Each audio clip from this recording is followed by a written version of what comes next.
Well, a very good evening, everybody, and welcome to round 9 of season 9 of the Gard Supercar Championship here at Alliance Sim Racing. It's a pleasure to have your company wherever you are watching across Australia, New Zealand, and indeed around the world. We find ourselves tonight at Bathurst, Mount Panorama, the most iconic circuit in all of Australian motorsport, and dare I say, one of the most iconic circuits in all of world racing. Everybody wants to race here. The only other place I think gets talked about as much as this is the Nordschleife over in Germany. So it's a wonderful track to find ourselves at this evening for 300 kilometres of racing, 48 laps headed your way this evening. My name is Isaac Fogarty alongside Thomas Sell. It's a pleasure to have your company watching along at home. Thomas, it's great to be back in the booth with you as well, mate. A great race, or a great couple of races last week at Detroit, and we go endurance racing here for only the third time this season at Bathurst. Absolutely. Thank you, Isaac, and hello to you and hello to everyone else that is watching along. It's going to be a great round here at Bathurst. Definitely the pinnacle of Australian motorsport and a track that we all know and love. If you've been an Aussie motor racing fan for any part of your life, you will know about the legend and the tales of Bathurst. And definitely exciting to come here for a 300k Enduro. Going to be plenty of fun, plenty of action, and hopefully it's going to be a lot of things to talk about come the end of it as well. Yeah, certainly, hopefully a lot to talk about tonight as the racing gets underway. We will be joined by Ryan Palmer very, very shortly. He's going to be jumping in the booth to keep us company this evening and provide a bit of insight. He's done a lot of laps in these Gen 3 supercars, so we'll bring some valuable knowledge to the booth this evening, especially here at Bathurst. But for now, let's jump on board with our friend Simon Haynes, who's going to take us for a lap of the mountain here as he comes through the last corner now, and on to the front straight, the main straight down towards turn number 1. Hell corner, heavy on the brakes just after the 100-metre board, back to second gear and turn the car in, throw it as much as you can at the corner, and then all the way out to the curb on the exit for the run up Mountain Straight. Now, it's a very long run. It seems like it goes forever, but trust me, folks, if you haven't been here before, this is not the longest run you'll have up a straight today. Over the crest and runs towards turn 2. Heavy on the brakes, about halfway between the 100 and 150 metre board, tips it in at turn 2 at Griffiths Bend, and then up towards the cutting at turn 3 and turn 4, all the way over to the right hand side of the road, still in 4th gear, and then drops it down into 2nd at the apex of 3, nice and tight to the concrete wall on the inside of 4, and then hug the wall as you come up through 5. Here at 6, under the tree, a very, very famous part of the circuit at Salmon Park, across the curb, as close to the wall on the left-hand side as you dare get, and this is what it becomes about across the top, through the grate. How close do you dare to go to the outside concrete barriers? If you go too close, you'll end up with damage. Through to McPhillamy Park now, and up to Skyline, the crest at turn 11, Brock Skyline, down towards the, very, very loose through the S's there, and then into the dipper. Gets on the throttle, off the corner, up still in 2nd gear, 3rd gear now, and then back towards Forest Elbow here. Heavy on the brakes into turn 2 again, hugging, 2nd gear, sorry, hugging that inside wall.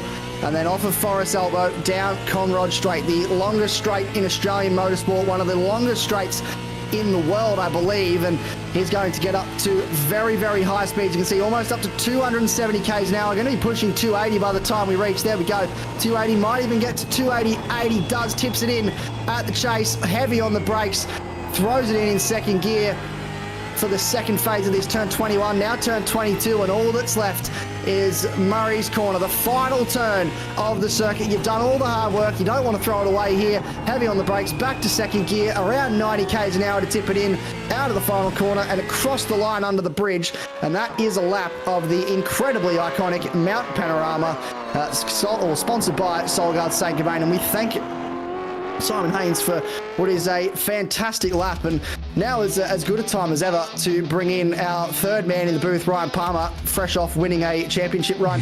Welcome in, mate. Congratulations on the championship, but this is, as we just saw on board with Simon Haynes, a very formidable circuit. Yeah, no, geez, boys, it was good going from GT3s now to Gen 3 supercars, and as always, I do love my Bathurst, so this should be a fun here. A fun night here, obviously with yourself and Tom. So no, good to have me. Yeah, it certainly is, mate. Look, looking forward to what's going to unfold. Qualifying's just wrapped up. The drivers will then have about a 5-minute warm-up session to get ready for this. While they do that, let's have a look at how the championship stands coming into the penultimate round of the championship. It is Will Buchanan that leads the way quite comfortably, over 200 points between himself and Jason Benson. You have to feel like this is probably Will Buchanan's championship to lose at this stage. It's going to be extremely hard for Benz or anyone really to catch him. A bit close between Benz and Stone Street though. About 25 points between the two of them in, well, if we look at where they sit currently. So that can still be reeled in. And Mark Poynton only 14 points behind Stone Street as well. So they could all be battling for the second place. It's very much up in the air, especially as we conquer the mountain tonight. Stephen Varga in 5th place, Brett Horsell, Abel Verban, and Trav Daly is actually right behind Verban in the championship. He is leading, Trav Daly, the Trophy Cup Class Championship. Brian Borg sits in P9 from Tony Chapman, and then Ricky Hyde just outside the top 10 in P11. Darryl Callahan sits second in class from Brad Hayes, and there's about 21 points between the two of them. Josh Harris, as we switch over sessions, Josh Harris sitting in P14. Tommy DeWitt, Nick Geary, and then Andrew Hoffman, Troy Sipple, Jace Douglas, and Scotty Perrins are your top 20. And if we look a little further fields, if I can find the button, there we go. It finally likes to catch up to me. Paul Burns, Chad Weiger, Ash Hall, and then Chris Burridge, Phil Manuel. You can see a couple names down there. Dean Logsdale's had a bit of a rough season. Dale Osterwald, we've only seen him a couple of times. James Hardy is back tonight. He was in race control the last few weeks, but he's back on circuit tonight. Jamie McKnight and Dave Zadell at the back of the field in terms of the championship. But look, some big names in there. It's getting close at the top of the championship, Tom. And, well, I say close to the top of the championship. Will Buchanan's pretty much disappeared. But between the next three, Ben, Stone Street and Poynton, it is on like, well, it's just on, isn't it? Absolutely. I think that's going to be the battle I'm most looking forward to tonight, to see how those three play out. And even the Cup Trophy, even though it's over 100 points between those drivers in Cup Trophy, it's still going to be interesting to see who's going to come out on top of that. Because if one of them makes a mistake and either has a DNF or falls back in the pack, it could wildly swing that championship. And I think that the main thing that we're looking for is a good race tonight. And yeah, the championship I'm sure will sort itself once this race is over tonight as well. Yeah, it certainly will, and it's going to be interesting to follow along with those three drivers, especially tonight, to see how they track. Let's talk race facts as the warm-up session is now underway, so we'll be able to bring you the grid in just over 3 minutes time. 48 laps around this circuit, Ryan. That's about 300 Ks with 2 compulsory pit stops. What is the strategy for these drivers going into this tonight? Are they trying to split this up evenly, or is there maybe something a little bit different that someone could do if they're stuck towards the back end of the top 10 to try and propel themselves forward in this? Anything's possible with this. 300 Ks, anything can happen. Obviously, safety cars as well. I'm not sure if it's still the same, but back when I raced ASR, they didn't have a minimum lap, so you never know. If there's a safety car lap 1, go in the pits, smash that first pit stop off the bucket list, and then run the tank to the end. But if you're stuck in a bit of a pack, you're a little bit faster, come in the pits, get in some clear air, bang out some fast laps, and hopefully undercut the car in front. Anyone who watches Gen 3 Supercars probably knows how pretty strong an undercut is, but then you might get attacked later on in the stint, 3, 4, 5 laps later. But benefit being Bathurst, you've only got, passing opportunities, realistically speaking, turn 2 and then turn 21, 22 down into the chase. So, you can get it off with the cutting, but you got to be like 115% commitment in there and just hope to God that the other driver sees you. But honestly, as a commentator and a broadcaster, with anyone's pit strategy, who knows? But if they do pit early, they'll definitely be one to watch and see with lap times and all that kind of stuff. Yeah, we'll keep a very close eye on these drivers this evening and just who does what in terms of strategy, especially, as I said, if we have an early race safety car, that certainly could throw a spanner into the works. We have about a minute and a half before the warm-up session concludes, and we will start to grid up to get underway here at Mount Panorama for, as we said, 300 Ks of racing. A big g'day to everybody watching along in the chat. Nice to see the support for the teams out there. Revolution iRacing out there. Matty Morgan, good evening to you, mate. Lee Mack and JMR out there. Brad as well. Great to see everyone picking who they're throwing their support behind. Some support for, obviously, Revolution iRacing and Will Buchanan. Some support out there for M1 Racing some support for Jace Douglas as well. And Matty Morgan, I think he's just supporting the carnage. He's excited for some action here at the mountain. And look, the mountain does indeed always deliver, Tom, and I don't think tonight is going to be any different. I can't imagine 300 kilometres where it's all just a single file procession. Well, you would hope not, and I think that we're going to see probably more of those second 2Cs out of the 3Cs tonight in that chaos and carnage that's going to happen up and down the mountain. You've got all these walls to contend with, and the fact that it's a street track as well makes it even that much more interesting. Most of the access roads are actually just driveways to people's houses, so you can use those to your advantage if you do go off the road, but you would want to stay out of there if you can, because that is a big time loss for you, and also probably not going to help you in terms of, I guess, staying on the track and making sure that you get to the end on time and at the front of the field. So definitely going to be a one to watch, at least at the top of the mountain through. I'm going to be very interested to see if there's any moves made on top of the mountain, and if anyone's brave enough to dare for a move, even into places like the cutting where you've got a short braking zone. It's going to be very interesting to see if someone's got the balls to be able to make moves and, I guess, push their way up the field as quickly as they can to even try and chase down those guys at the top of the field. Yeah, certainly is going to be incredibly interesting indeed. Warm-up has just concluded, so we are not too far away from getting those results to you for the grid. And here we go. The button has gone green, and we'll bring the starting grid up for you. No, we won't. Currently, it's decided it doesn't want to show us any drivers. We'll have another go at it. Here we go, folks. And it has decided that no one is on the grid for this one. That's okay. We will get the qualifying results up and going just instead to show you how this grid will line up. There we go. So Will Buchanan lines up on pole from Jason Bance, Troy Stone Street and Mark Poynton will share row number 3. Then it's Jace Douglas and Trav Daly in 5th and 6th. Jace Douglas, the lead car for the Cup Trophy class this evening. They're sharing the row of the grid together. That's very interesting. Phil Manuel and Abel Verban share row number 4. Then it's Stephen Varga and Tony Chapman rounding out your top 10. Brett Horsell and James Hardy just missing out, but looking racy on row number 6. And it's Darryl Callahan and Rick Vigar in 13th and 14th. Ricky Hyde and Scotty Perrin sharing row 8. Andrew Hoffman and Brad Hayes on row 9. Then Troy Sipple and Tommy DeWitt in 20th or 19th and 20th. And then looking a little bit further afield from those qualifying results, Craig Rose and Ash Hall will be the back of the grid in 21st and 22nd. Tim Nicol and Todd Martin in the race control this evening, and we thank them for the time that they give over to this wonderful league, and we are very grateful that means we can go racing on a Tuesday night here at Bathurst. The start finish line, you can see there, we're getting ready to go, and there is our pole sitter Will Buchanan lining up on the grid. We have a time certain finish of 2.5 hours here. Hopefully we won't get near that. Probably looking at anywhere between an hour and a half to 2 hours of racing here this evening with this 300k race. So it's going to be a long one for these drivers. They're certainly going to feel it by the time we get to the end. Gridding still underway. Not too far away, I'm sure, from getting the green flag. We're just waiting for a couple more drivers. They're taking their time to get ready here, Ryan.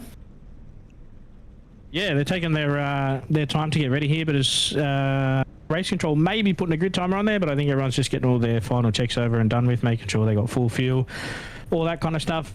But yeah, Will Buchanan obviously leading the championship at the moment, and he's taking pole position, so he's probably in the best position to take this out at the moment. But 300k's of Bathurst, anything is yet to come. But that Quantum car sitting right there in position 2, ready to take it to him. But 2 Mustangs on front row, 2 Chevs on the second row. Who we got, boys? Who we got, Tom?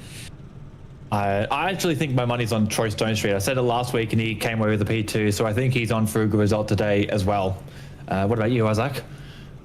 I am liking either of the drivers on that second row. Will Buchanan, he does okay, but he's been a little bit hit and miss with his start so far this season. Jason Bence has been a little bit the same. Mark Poynton and Troy Stonestreet have absolutely nailed it, but I think we're about to find out the answer to our question. The lights come up. We will get 5 lights, and 300 Ks of enduro racing around the mountain starts now. We are underway, and it's a great start from everybody. Abel Verban shutting it down fairly quickly on the run towards Hell Corner for the first time. A great start for Jason Betts, who gets into the front of the field ahead of Will Buchanan, so he's converted off the row. The front row of the grid a little bit sketchy in the background. You can hear Ryan Palmer. I was feeling exactly the same. It looks like everybody's still pointing in the right direction. Brad Hayes, though, down 4 spots and caught up in that as we run towards turn 2. But it is up the inside in the background. It looked like Mark Poynton and Troy Stonestreet trying to work this out. Poynton's actually defending from Jace Douglas here. He's jumped Phil Manuel. Trav Day was actually lost. We've got around the background. Rick Vigar is gone. So Rick Vigar is spun in the background. We'll come back to that very shortly. We'll stay with this group for the time being as they run up the hill. Everybody else seems to have got it sorted at the moment. Before we got to the top, no one's double file across top of the mountain. Look at the aggression early. You can see who is on it from lap number 1. One of those was Troy Stonestreet, right out to the wall at the grade. Yeah, wow, what a mega start. That obviously had Brad Hayes in the sand there. Wow, they're getting really close there, entering the S's. Yeah, I'm not sure what happened at the back there, but Rick Vigar ended up in the wall, losing an absolute amount of time. So I wouldn't be surprised if there might be a safety car here, just depending on how Rick's going. But if he's on the outside of turn 2, you can almost guarantee that we'll have a safety car. But currently still racing. No one's taken their foot off it. Yeah, okay, so we might have a safety car here. They might just be getting everyone under control. But yeah, wow, what a start. Everyone got through clean. They all took their spots through turn 2 and 3. No side-by-side action, surprisingly, but yeah, wow, look at them sending it up there into the chase. There were some of them actually nearly catch a flight there onto the on that right-hand curb. They are pushing it across the curb. At the moment, lap 1 of 40 complete. A little bit of lock up there for Bence as he ran towards turn 1, but I think he's got it pulled up in the background. A couple of cars. Here we go. It is all on at the moment as we run down towards turn 1. So it's lap number 2 has started. You can see there Mark Poynton, Jason Bence has actually lost a number of places as a result. Got it all wrong into the final corner and now drops back to P3. So Buchanan back to the front of the field. Troy Stonestreet up to second. Vigar is still not moving. He has not progressed from where he is. He is 0.28% of the way around this lap. It's 28% of the way around this lap. So they're actually closing up to there. He is right there. So he is stopped on the left-hand side of the circuit, and there has not been a safety car called. That is just called it. Very strange. They just called the safety car. So we will go safety car now. They've waited a very long time there. I'm surprised that was not called sooner. Tim Nicol is in the car and getting out into the lane, but that was a very, very late call there, Tom. Yeah, definitely. I only just heard it over the radio as they were coming through, so I wonder whether they were just waiting for Vigar to see if he could pull that car away from where it's sitting on track, but apparently not, and it was definitely... I was fearing for a couple of drivers' safety there as they came out of Griffin's Bend that second time around, because a car sitting on the left-hand side there, it's a little bit blind until you hit that exit, so they have got a little bit, but if you've got a run on somebody and you don't see that car, you are going smack bang into the back of them, but luckily no one has hit him.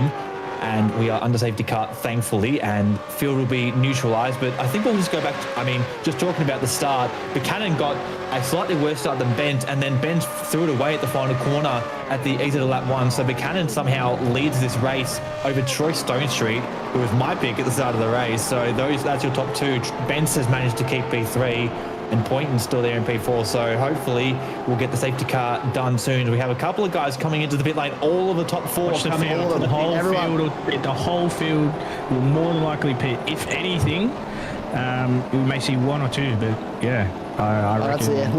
Looking at the timing screen, looking at this here, everyone has decided it is time. It's time to pit.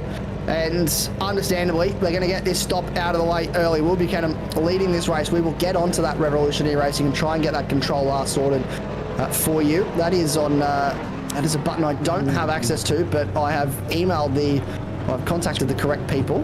And Scotty Parents is going to get caught behind the safety car. He is. So Scotty Parents. No, he's on the lead Nicol. lap. He just has went past the pit lane. So Perrin's the only one to not pit. And I think... Tim Nicol. Depending where the safety car is, which is right is there. there. Scotty Perrin just So- caught behind the safety car. That is huge for him there. Absolutely huge.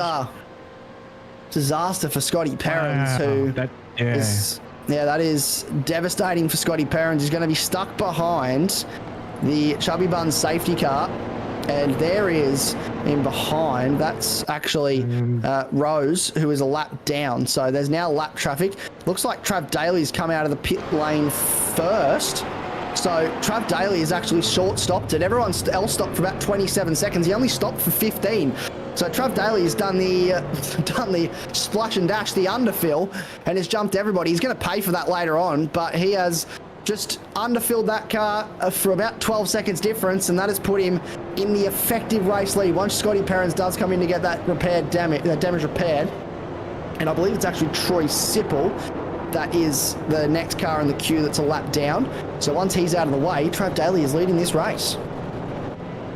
Yeah, geez, what a turnaround. I think Scott Perrin, I don't know if that was a tactical call, but he has stayed out and he actually is at the effective lead. He will need to come in for 2 pit stops, although, yeah, I'm not sure what's happened there as we go through a replay of what happened to Rick Viger on that opening lap through Griffin Venn for the first time. Just got caught up there with Ricky Hyde, it looks like. A bit of oversteer on the exit of the corner and then smash. I think that was Troy Sipple that went into, Troy Sipple went straight into him, a bit of T-bone contact almost.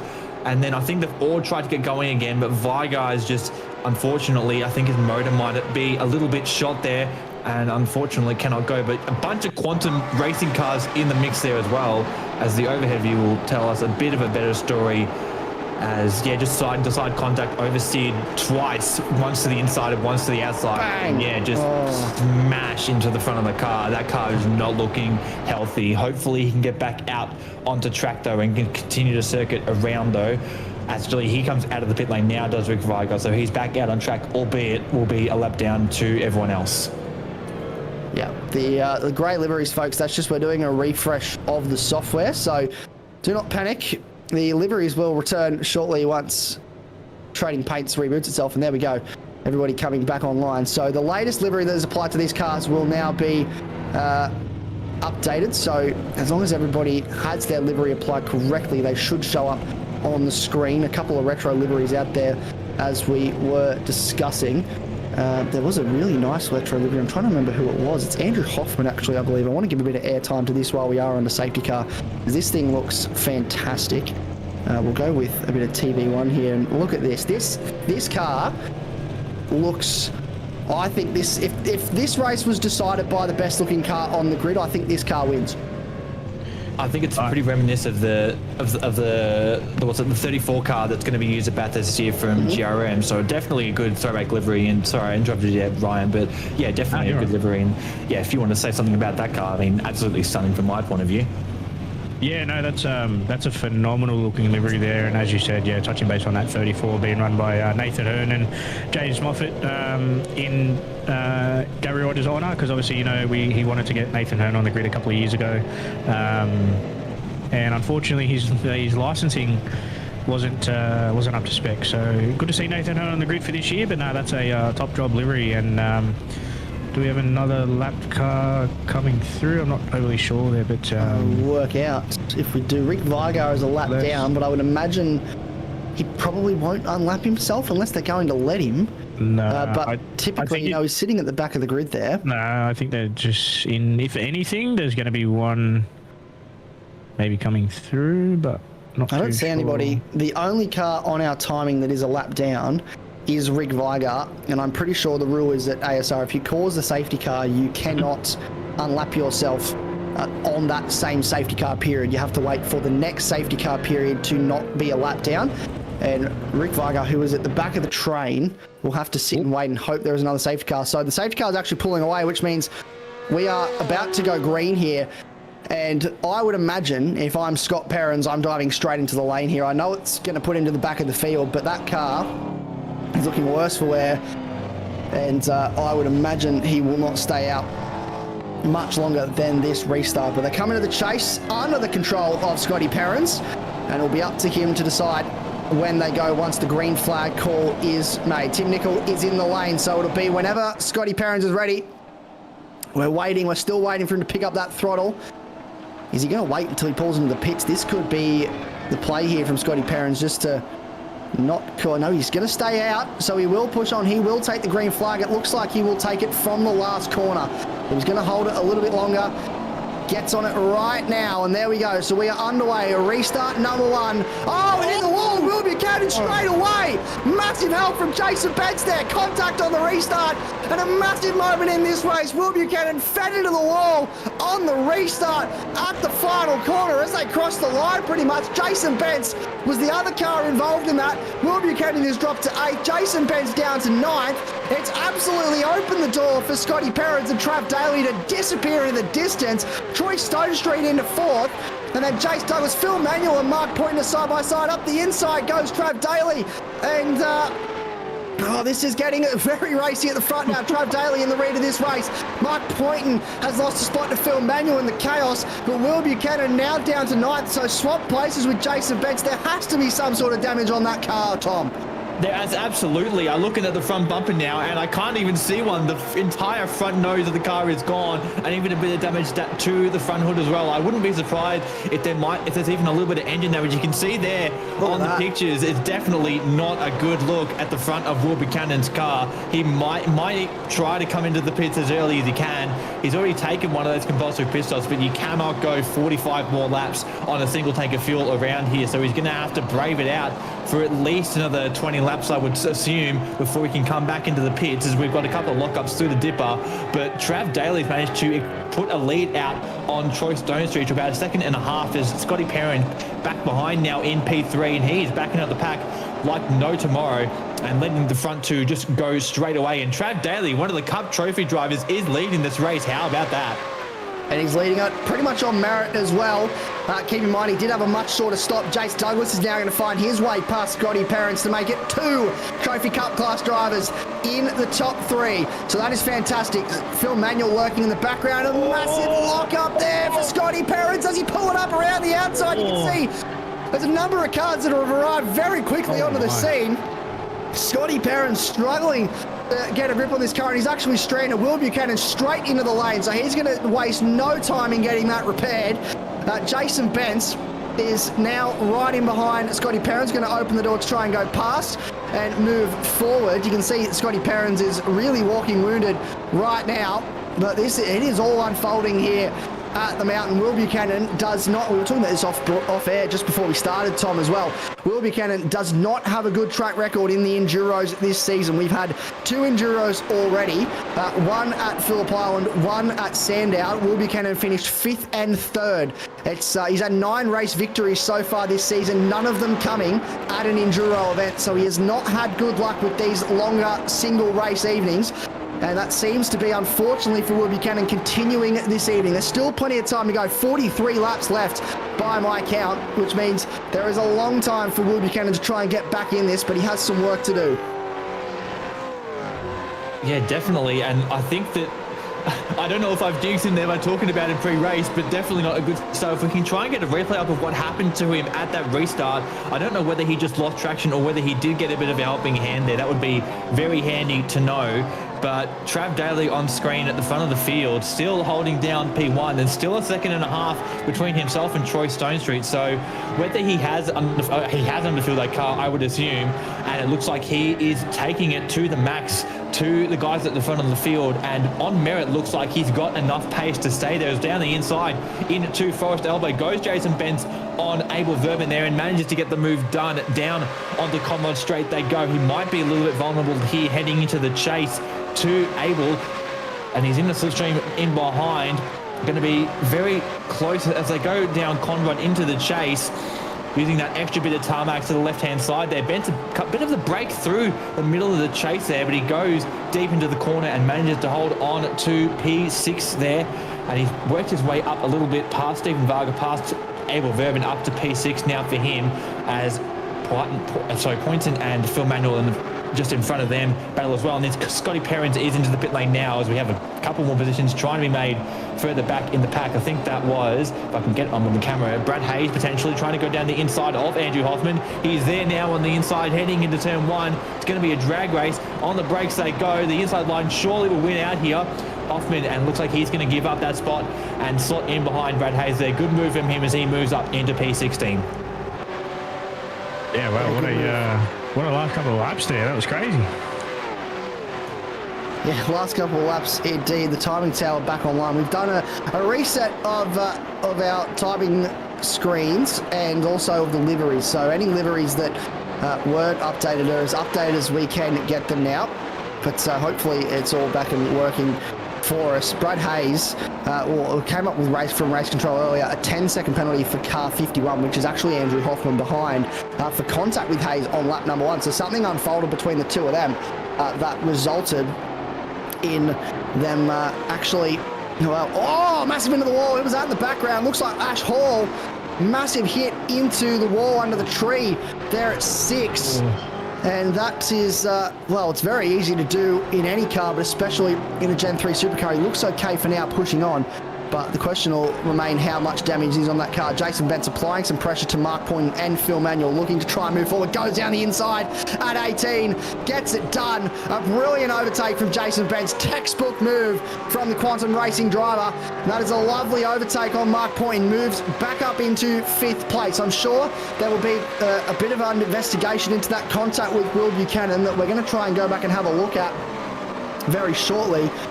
But as it stands right now, it is P5 for Jason Bentz, and you can see, I'm scrolling through, there's so much that's going on in my timing here. I'm looking at who's crashed, and there's lots of crashes, mostly because there was, well, about there 8 was, on the first lap? Yeah, it was about 8 on the first lap, and then it was all registered them as crashing at one point on the back straight when we did the safety car restart, because they all slowed down to a certain speed. We'll follow this battle with Jason Bentz, and then we'll come back to that replay with what happened with Will Buchanan very, very shortly. But at the moment, Jason Bentz putting the pressure on Phil Manuel. This is for P4. They're about 3 seconds now behind the lead group who are trying to stick together. Pulls to the inside at turn 2. Gets the move done under brakes. Brilliant overtake from Jason Bentz once again. Moves forward into 4th. Phil Manuel wants to try and make a point of it. Come back at him here. Off 2, but doesn't quite have the run and can't make it stick up into 4 at the cutting, and it is very much Jason Bentz's position, and he will stay there. Let's have a look at this replay for Will Buchanan. You can see there just in the foreground. And here's, look at Jason Bentz right behind. A little bit of overlap and then just bang straight into the wall. And that is unfortunate. It's a massive amount of damage and resulted in him losing that front bar a short time later. So we are, well, he has worked it. He's down in 18th place at the moment. He has now completed both his stops. I don't know whether Ryan Palmer, he will get to the end of this one though. Depending on if he's going to fuel save or not, or if not, you know, the old thing at Bathurst, safety cars breed safety cars, right? Especially there.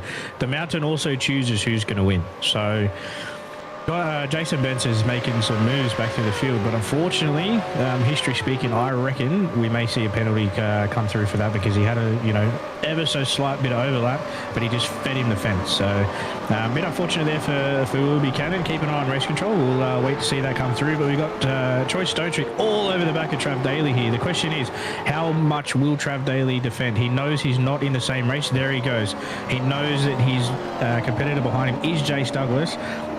So now Stone Street out in the lead. He's just going to go hammer time and set some quick laps and see where we can go. But looking on it, Will Buchanan's probably, I'd say, 13, 14, maybe 15 seconds back from the lead pack. So all these cars fighting within a second. This is only giving Will Buchanan more ammunition just to come back through the field. So keep an eye on later in the race, because all he'll need to do realistically is put a little bit of fuel in, because guaranteed he would have topped up in that last stop.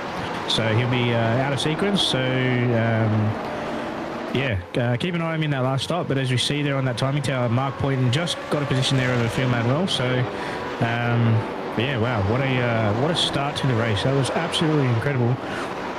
And Yeah, that's safety car restarts are always fun here, especially when you get a car that's trying to keep with the car in front with these absolute monster V8 engine Camaros and Mustangs. They get a little bit antsy coming out of the final corner when you try and put your foot down and give it all of the power and the rest on pretty cold tyres.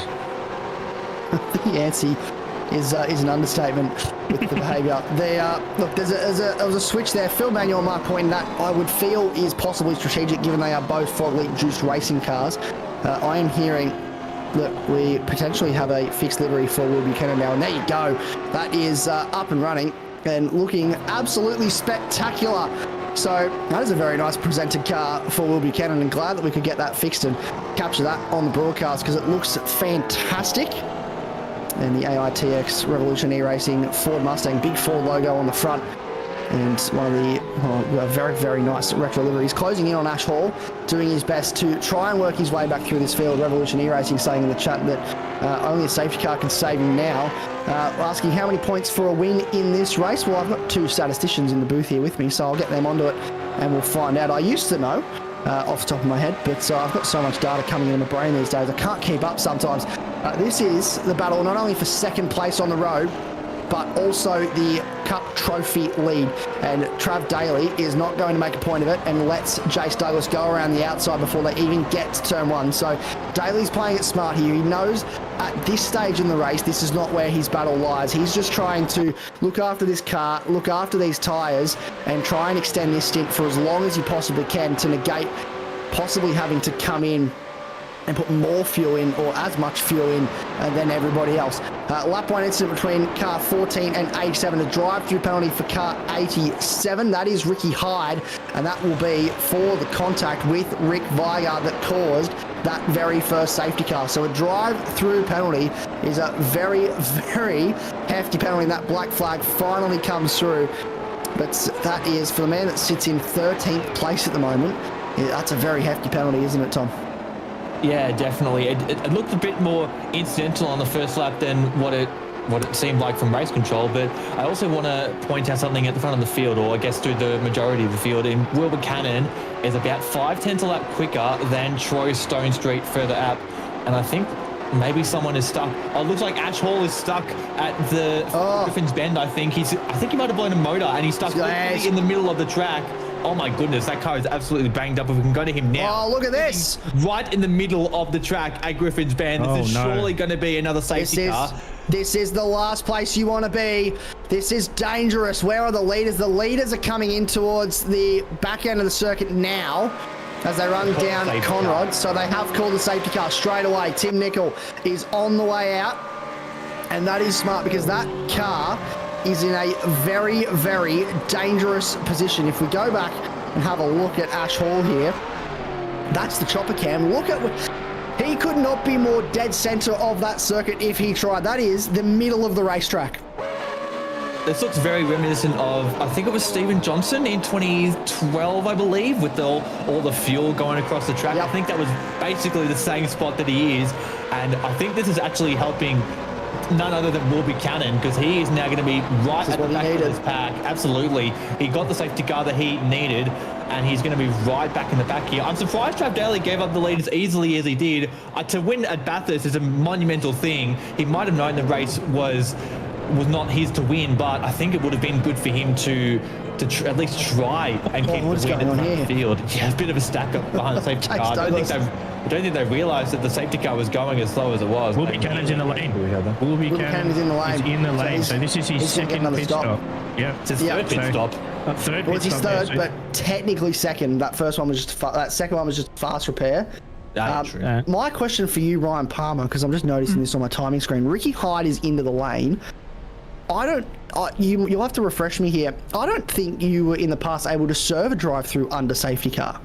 No, you're not. So from history you've got to stay in the train. They'll clear your black flag, and then they'll reissue it to the lap after you go green. So once they go green, they'll reissue it to him. So then he's got to serve it. But I'm not too great on my math, but I've done some quick calculations.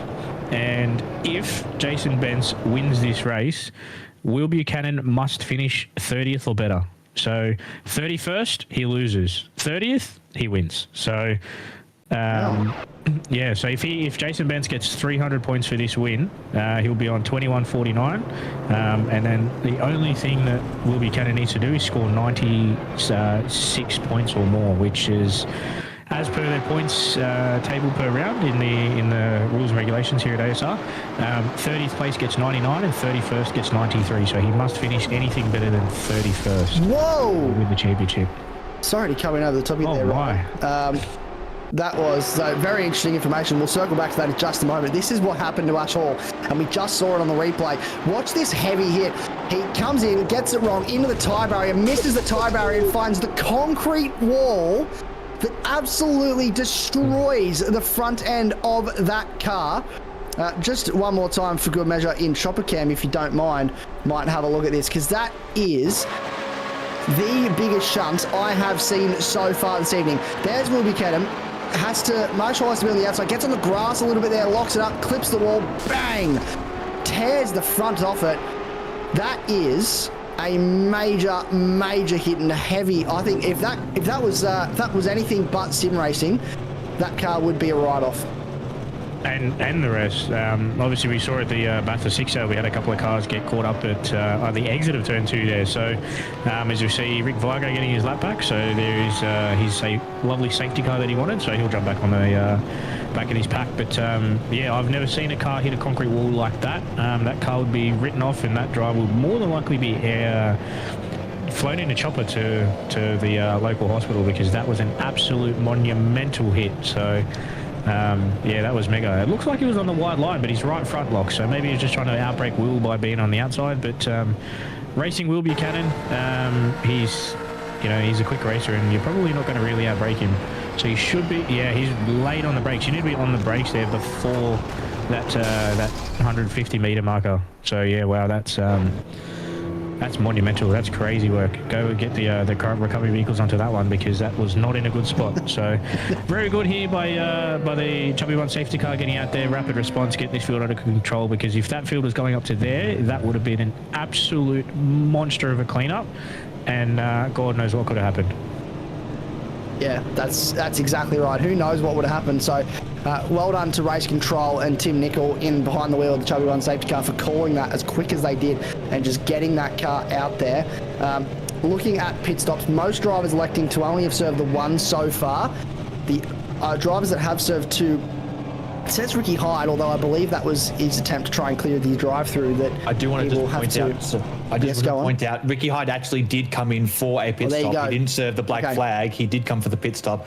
Also, I just want to quickly point out, with the drivers' standings, 300 points for a win. They do have a drop round, so I think this is the last round they can drop. So I believe that Will Buchanan, because he's won so many rounds and races and whatnot, I think he's only got like an extra 50 points to gain on.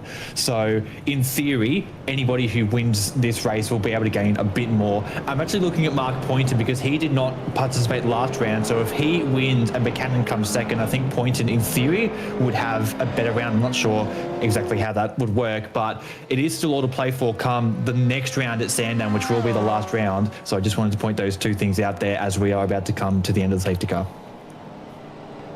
Interesting to keep in mind. We are on lap 10 of 48, and we have had two safety cars at the mountain already. If you're just joining us, where have you been? There's been some monumental incidents.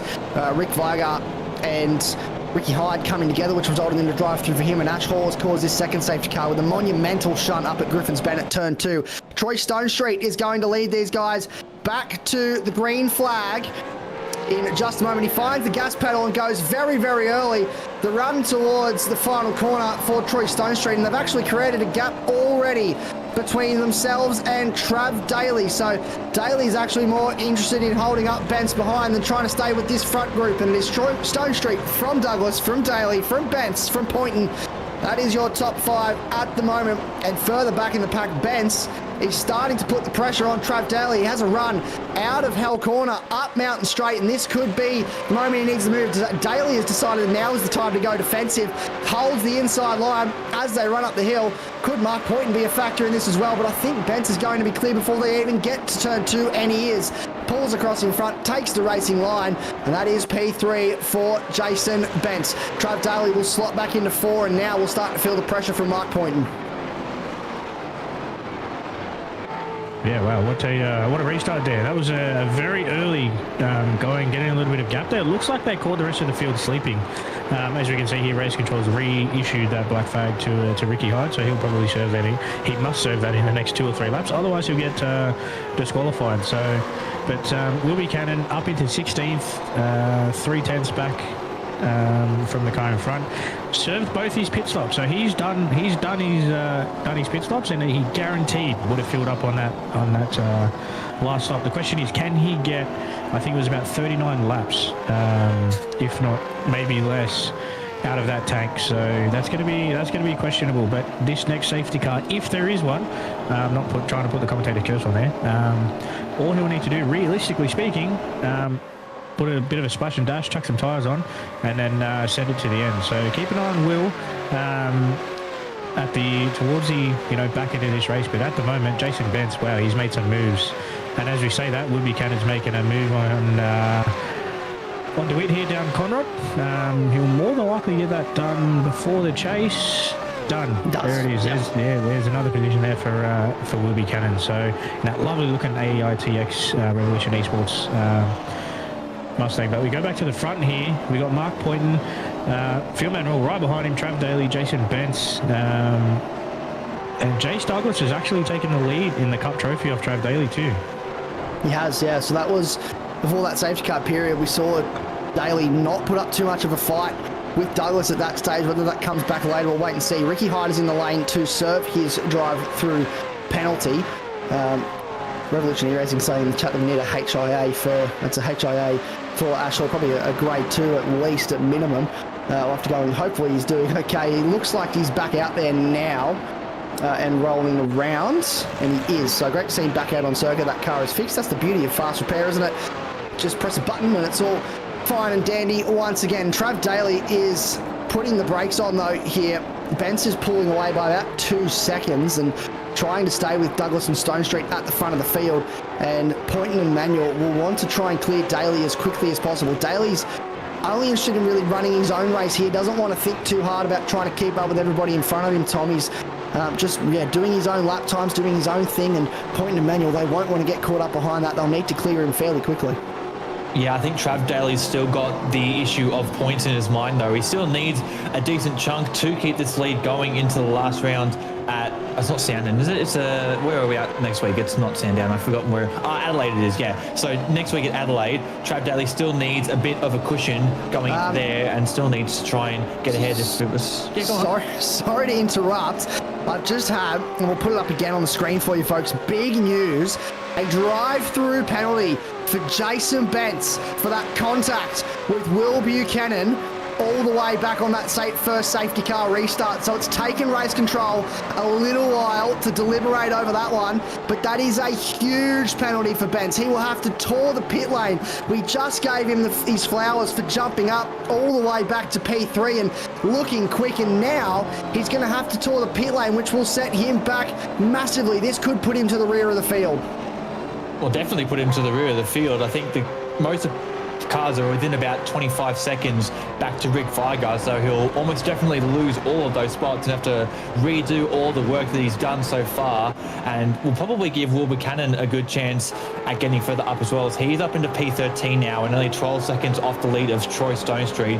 And with the pace that he has, if he clears the cars in front quick enough, he might be able to get past soon enough. As we have Trav Daly, it looks like he's battling with Mark Poynton down into turn 2, and Poynton's going to get that move done around the outside. Great move from him, and he's probably going to try and back up Daly into Manuel, who is the next car behind.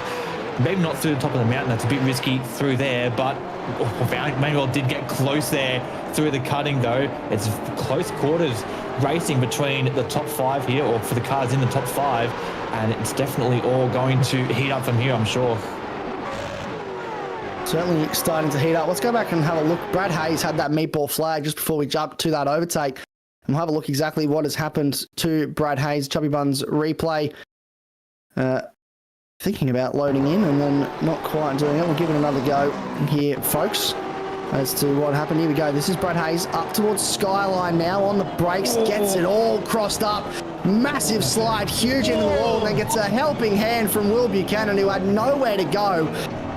Really a bit of an innocent bystander in that situation. You arrive at speed, and that right front is very broken on that car. So Brad Hayes, a massive shunt all on his own, and then a little bit of a helping hand from a man who had nowhere to go in that instance. And Will Buchanan, I don't know, we'll have a look at what damage is on the front of that car. He might have got away with it. It's very bent, the front bumper. It hasn't come off yet, but he can't catch a break tonight, can he, Ryan? He is just being caught up in a number of incidents so far, and that one, really, just nothing he could do as he gets massive amounts of air across the curb, but nothing he could do there as Brad Hayes bounced off the wall back into the circuit. Yeah, it definitely looked like Brad Hayes got on the brakes there. A little bit too late. There's a bit of a hump there, so if you're not on the brakes before that hump, this car just gets really light. Looks like that's exactly what he did. And then, yeah, puts it in the wall, and you're already so heavily loaded on the brakes there. Will Buchanan, realistically, nowhere to go, smack bang straight into the back of him. So Will's probably not going to like having that damage because he's probably used his fast repair from that first incident there with Benz. But am I surprised about the drive-through? Not really.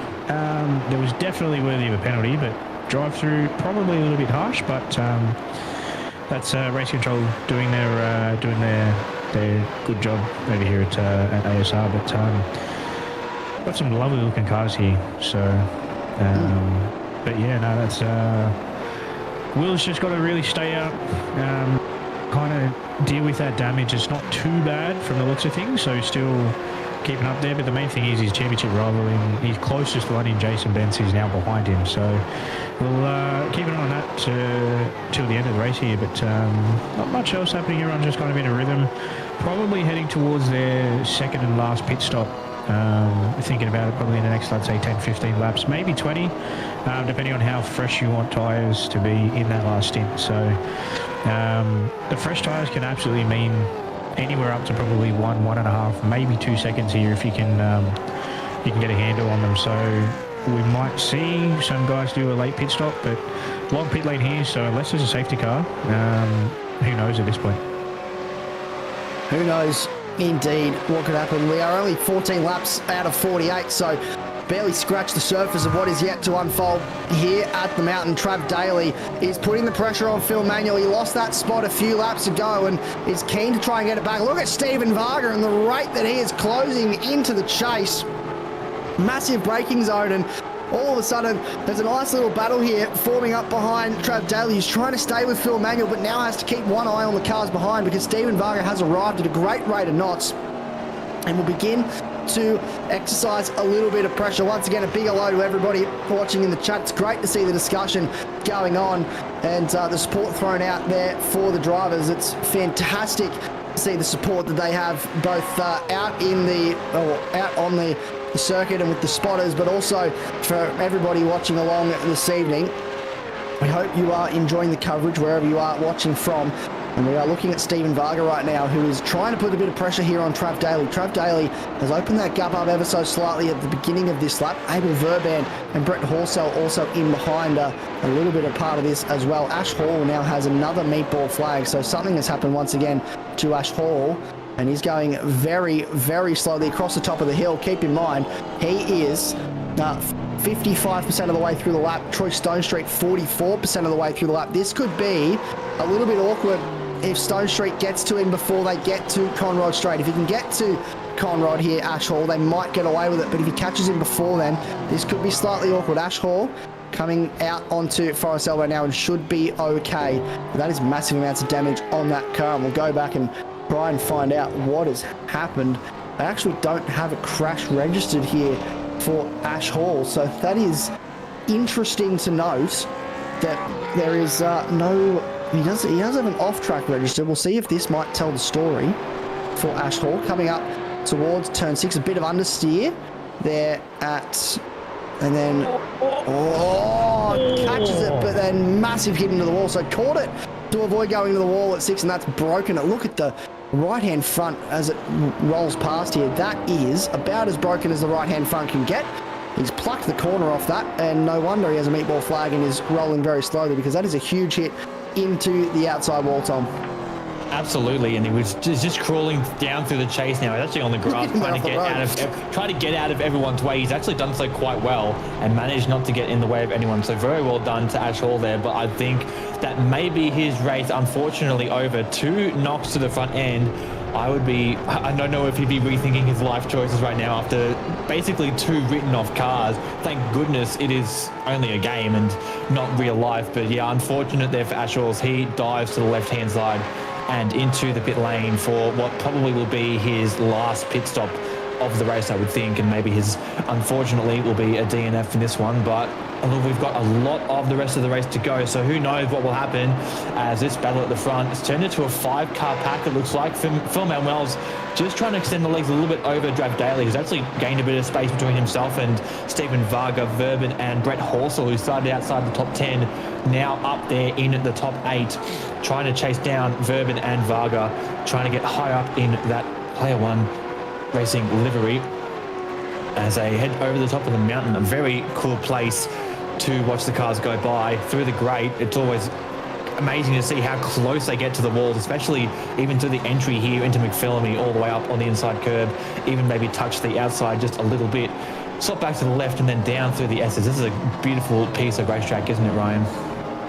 Yeah, the mountain is really its own special racetrack in itself, as everyone, if they don't know, but I'm assuming everyone pretty much nearly in Australia knows that this is actually a 2-way street, probably about 345 days of the year. So a bunch of events during the year. So they're only allowed, I believe, 6 from Bathurst Council to completely close the circuit. So they do close, 1/3 or so. But yeah, a lot of drivers that come over here for the 12-hour and stuff like that, wild cards for the 1,000. They say that this is like no other in the world. Surprisingly, granted, we have the likes of Nürburgring, Spa, Road America, Road Atlanta, Sebring, stuff like that. So to have one of those racetracks, here on our home soil, definitely a one up there for Australia. But Will Buchanan's caught on the back of here, so yeah, I much love racing at Bathurst.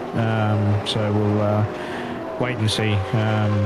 I'd really love to race this event, but unfortunately, I don't race ASR on Tuesdays. Instead, you jump in and have a chat with us, which is very, very handy. Trav Daly getting racy here, side by side actually, with Phil Manuel. And this is for position, so Trav Daly's worked hard at this for a little while and now has it done up into 2 and back into 4th place for Trav Daly. Phil Manuel wants to try and make a little bit of a point of it once again, but cannot do so. And Daly will hold on into the cutting, and Manuel, he'd be bold to go for the overtake there, but doesn't do so at the moment. Those playing along at home, keeping up with Will Buchanan, he is up to 12th position and putting some pressure on Darryl Callahan. We were watching that just a short time ago, and there it is. He is sitting in behind, despite that damage on the front end of that car from the contact with Brad Hayes earlier on.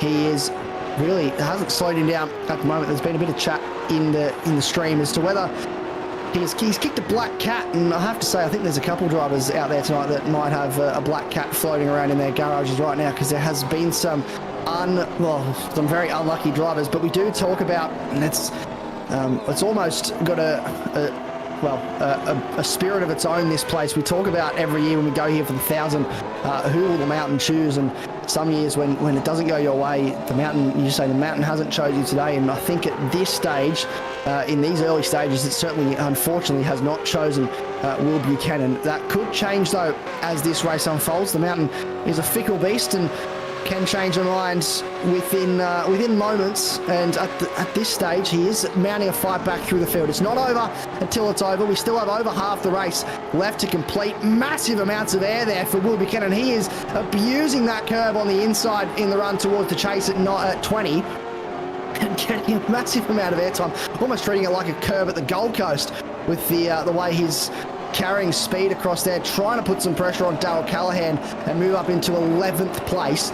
but not able to at the moment. Darryl Callahan driving perfectly and just putting that car in just all the right places right now to defend that position from Will Buchanan. Maybe a little bit of patience being exercised here as well. Not trying to force the move and rush it. Use this opportunity to save some fuel. It is Troy Stonestreet that leads this race, by the way, from Jace Douglas and Mark Poynton in P3. Trav Daly now sits fourth in a tightly contested battle with Phil Manuel. And it's about a second and a half back to Stephen Varga, Abel Verban and Brett Horsell. James Hardy inside the 10 on his return to the series this week, and Tony Chapman rounding out your top 10, and then that's actually just in front of this group here that we're currently following with Darryl Callahan and Will Buchanan. Jason Bentz is right behind these guys after serving his drive-through penalty for contact on the first safety car restart with Will Buchanan, so he's driven well to come back to 13th at this stage. So both of these guys mounting comebacks through the field. Andrew Hoffman in that brilliantly designed Gary Rogers Motorsport livery, reminiscent of what Nathan Hearn and James Moffat will race at the mountain in real life later in the year. He's sitting in P14. Then it's Tommy DeWitt, Troy Sipple, Scotty Perrins, Ricky Hyde, Brad Hayes, Rick Vigar and Craig Rose with a black flag to his name, but he's actually sitting he is rolling around on the circuit at the moment, so he'll have to come in at some point to serve that drive-through. I don't know whether that's game issued or issued by race control. I haven't seen anything come through from race control to indicate that's issued, but we are approaching the halfway point now, Tom, and it's been pretty exciting stuff so far, and Will Buchanan, he's desperate to keep the excitement going with these moves on the field. Yeah, he'll want to get a move on soon if he wants to try and catch back up without another safety car. I've just been looking at the chat and it looks like that Buchanan actually is lacking a bit of top line speed, so that's why he's abusing all those curves at the chase and throughout most of the track, just trying to extract the most out of the car through the corners while he's got that disadvantage on the straights. And he can't really get a move done here if you don't have that top end speed, as Jason Bentz behind is looking like he's about to push Buchanan all the way up the mountain, it looks like. We'll see if he makes a move heading down into turn 2 potentially, as that aero damage on the front of Buchanan's car definitely holding him up and limiting his potential in this race. He's lapping a little bit slower than what Troy Stonestreet is at the front of the field, who's running consistent 207s. Buchanan running about 208 behind Darryl Callahan here, so not the outright pace that we have seen from Buchanan all season. I do feel a bit sorry for him for mentioning his poor record through Enduros this season. The only races he hasn't won pretty much, apart from I think it was round 1 at Mexico, where I don't think he won a race there either, so definitely not the race he won. As Bentz tries to go down the inside of the cutting, decent move, but didn't have the room, and Buchanan shutting that door, not going to allow his biggest rival a free pass through the field, and Jason Bentz was probably going to have to wait for at least Conrod for the next chance, but he is looking racy, trying to get past Will Buchanan here and make his way through and chip into that championship lead if he can. Certainly is.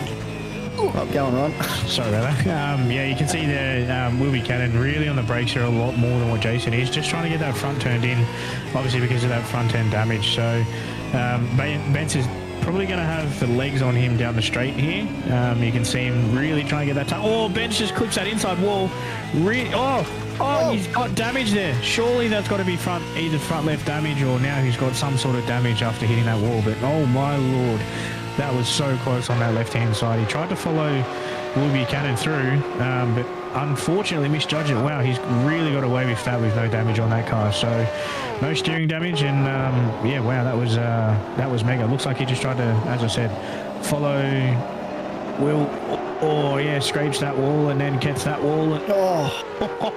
He's done nearly done a Dick Johnson into the trees there at Forest Elbow, but. Yeah, wow, that was lucky. And yeah, getting back to what I said, Will's really got to use the brakes on that thing and get it turned in with the rear axle rather than the front hand, because obviously he's got, lacking of aero on the front. But as we go back to the front here, we got Phil Manuel hunting the back of Trav Daly there. Realistically not for class, but that's outright honours for just the other side of the podium. But yeah, you can see just there, Will tried to get a bit of a run on Callahan, but he couldn't, strictly due to that front left damage that he's got. So very unfortunate, but he's a very smart racer, and he'll just use that to his advantage and wait and see what he can do to the end of the race.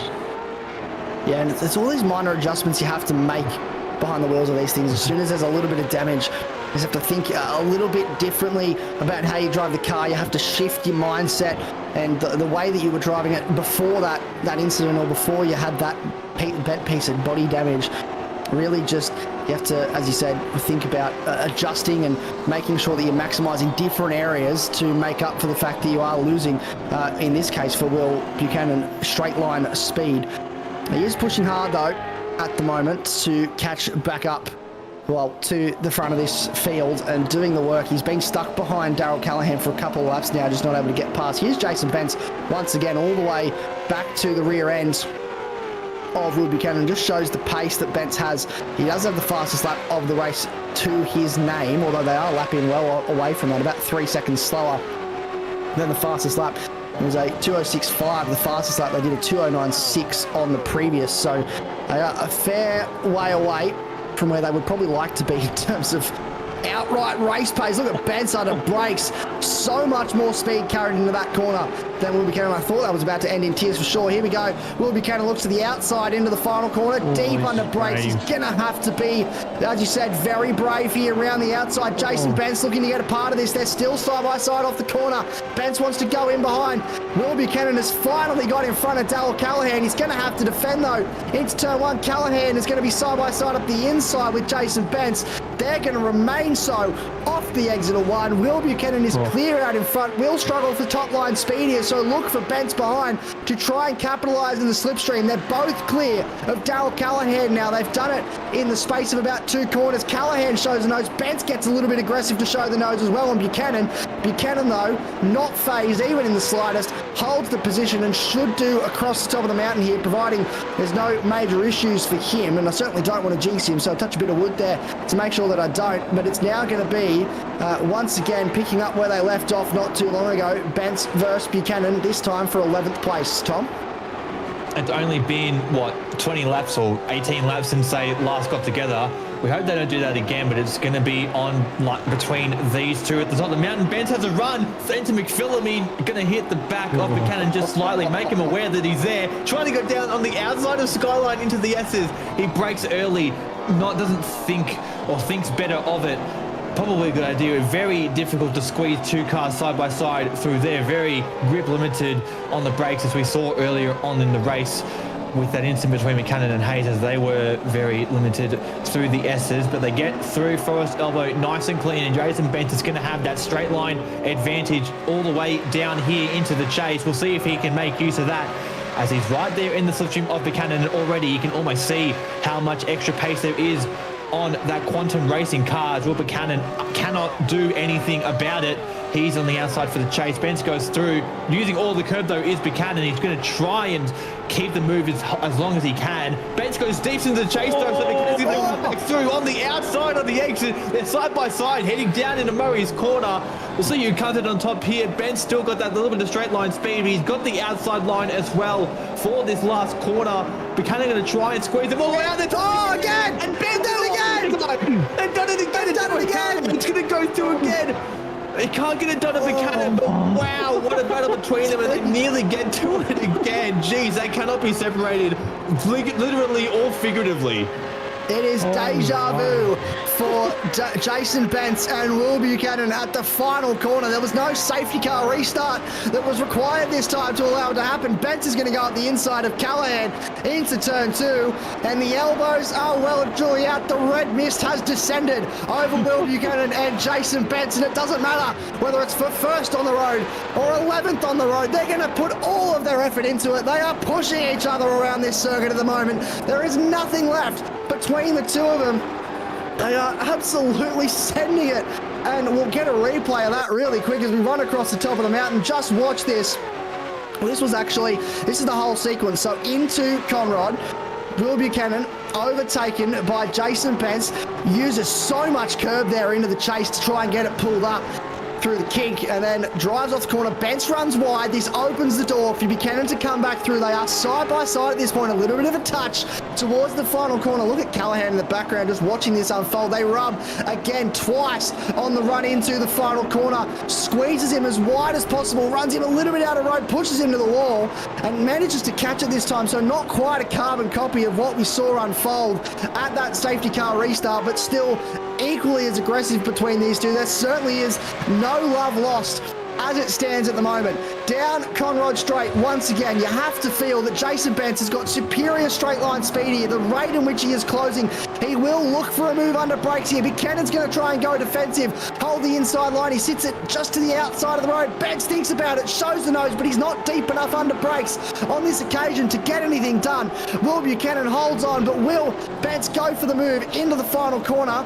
Buchanan just covers him off and Bence thinks better of it on this occasion. Will hold off for now, try and size up a move. He doesn't want a repeat of the last lap, that is for sure, because it will, if it happens again, you have to think it's going to end in even bigger tears with these two. They are throwing everything at it, leaving nothing on the table.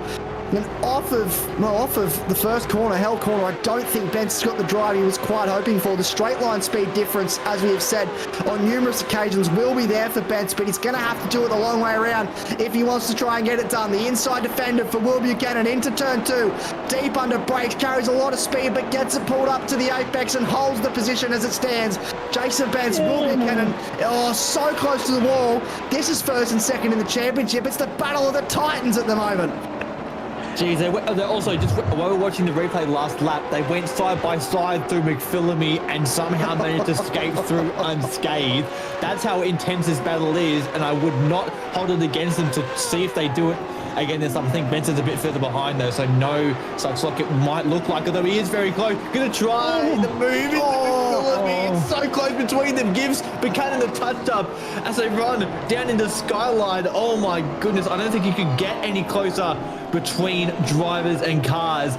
And I don't think anything is going to be able to separate them. Buchanan willing this car to stay in front of Bence here, and as they head down into Forest Elbow onto the fastest part of the track at Conrod, Bence, this is basically his only chance or his only move to get past. The other move might be up Mountain Straight, but Bence a bit too far back on this occasion. It looks like the straight line speed difference though does give us a bit of a weird angle on this, so we'll see how close Bence can get as they head down into the chase once again.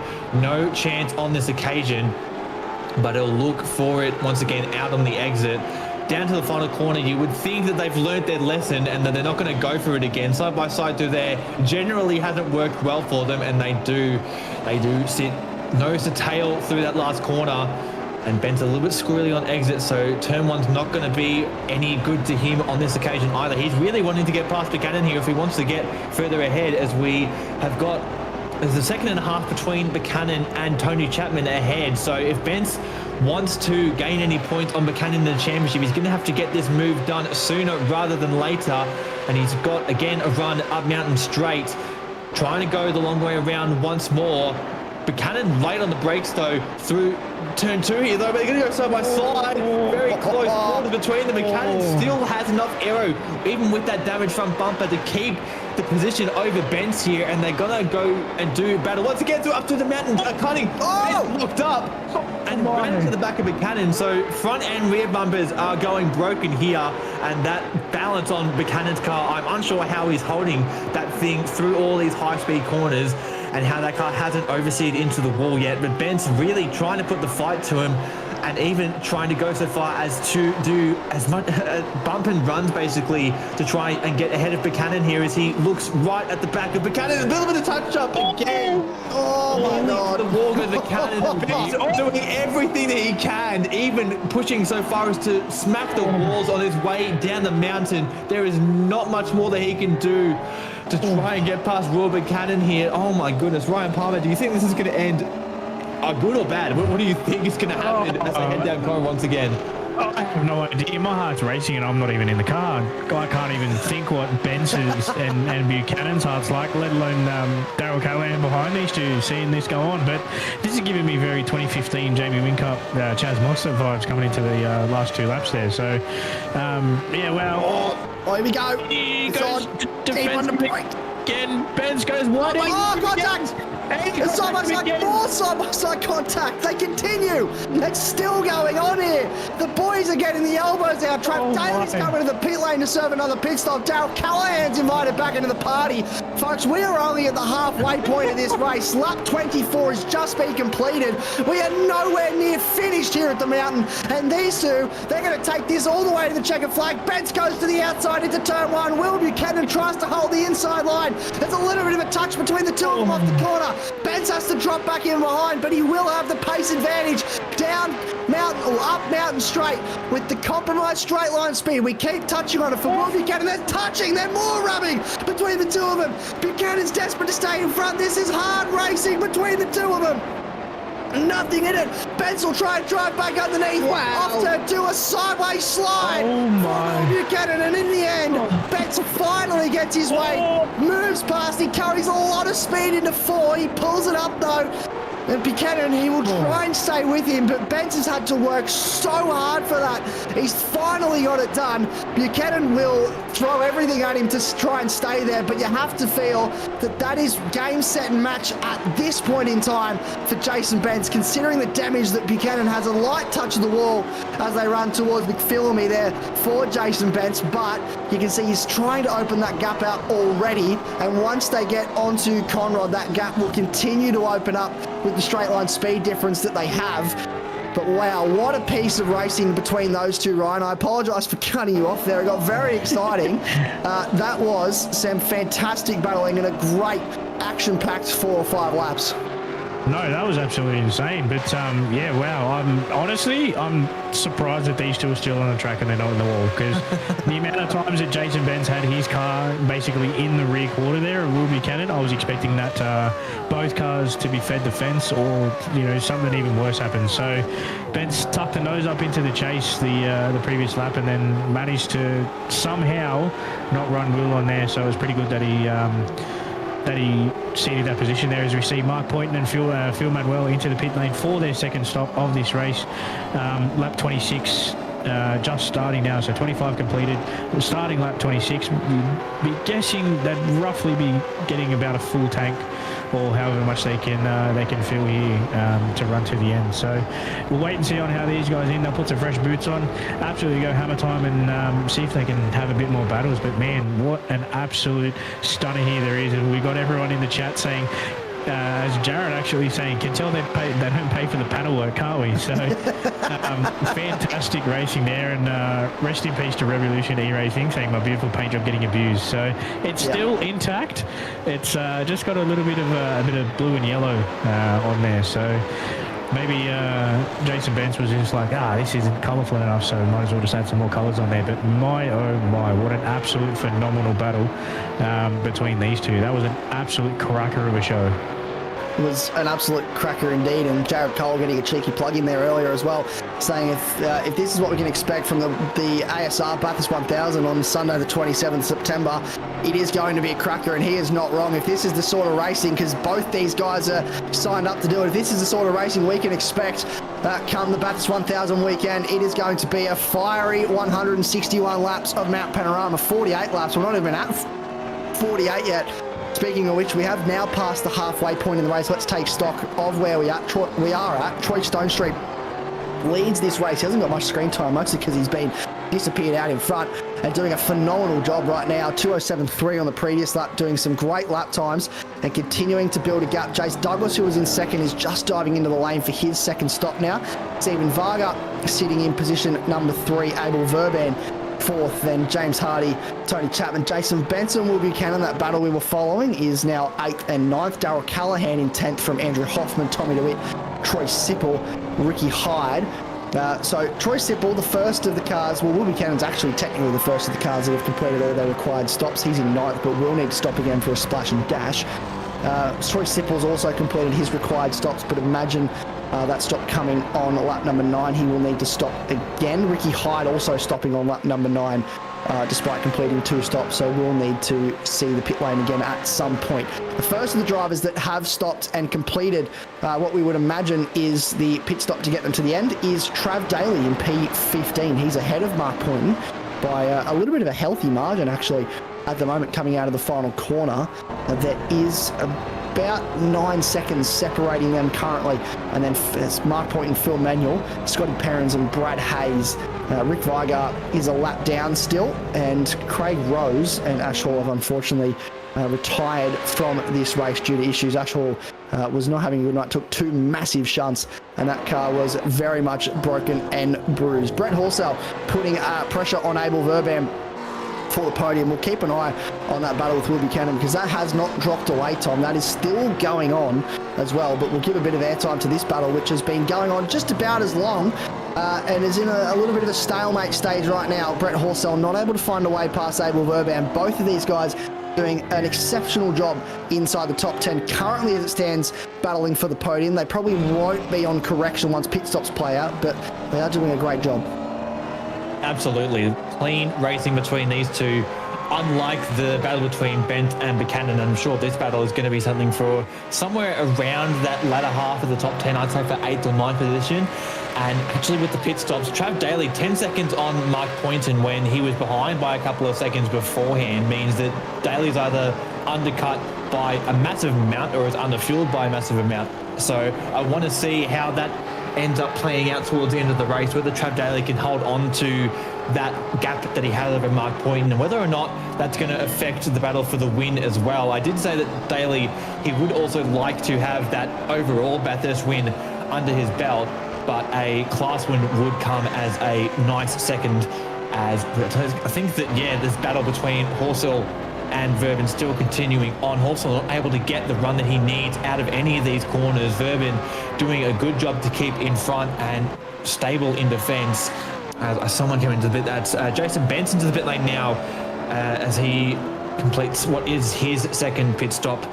And onto the main straight. This battle between Ricky Hyde and Troy Sipple looks like that's going to continue on for a while as well. They both stopped last time on lap number 9, so they're going to have a battle towards till the end of the race, I should say. And I'm sure that will rage on, and we'll keep an eye on that one throughout the race as well. As Mark Poynton's just put in the fastest lap of the race, 2:06.3 for him. Good lap.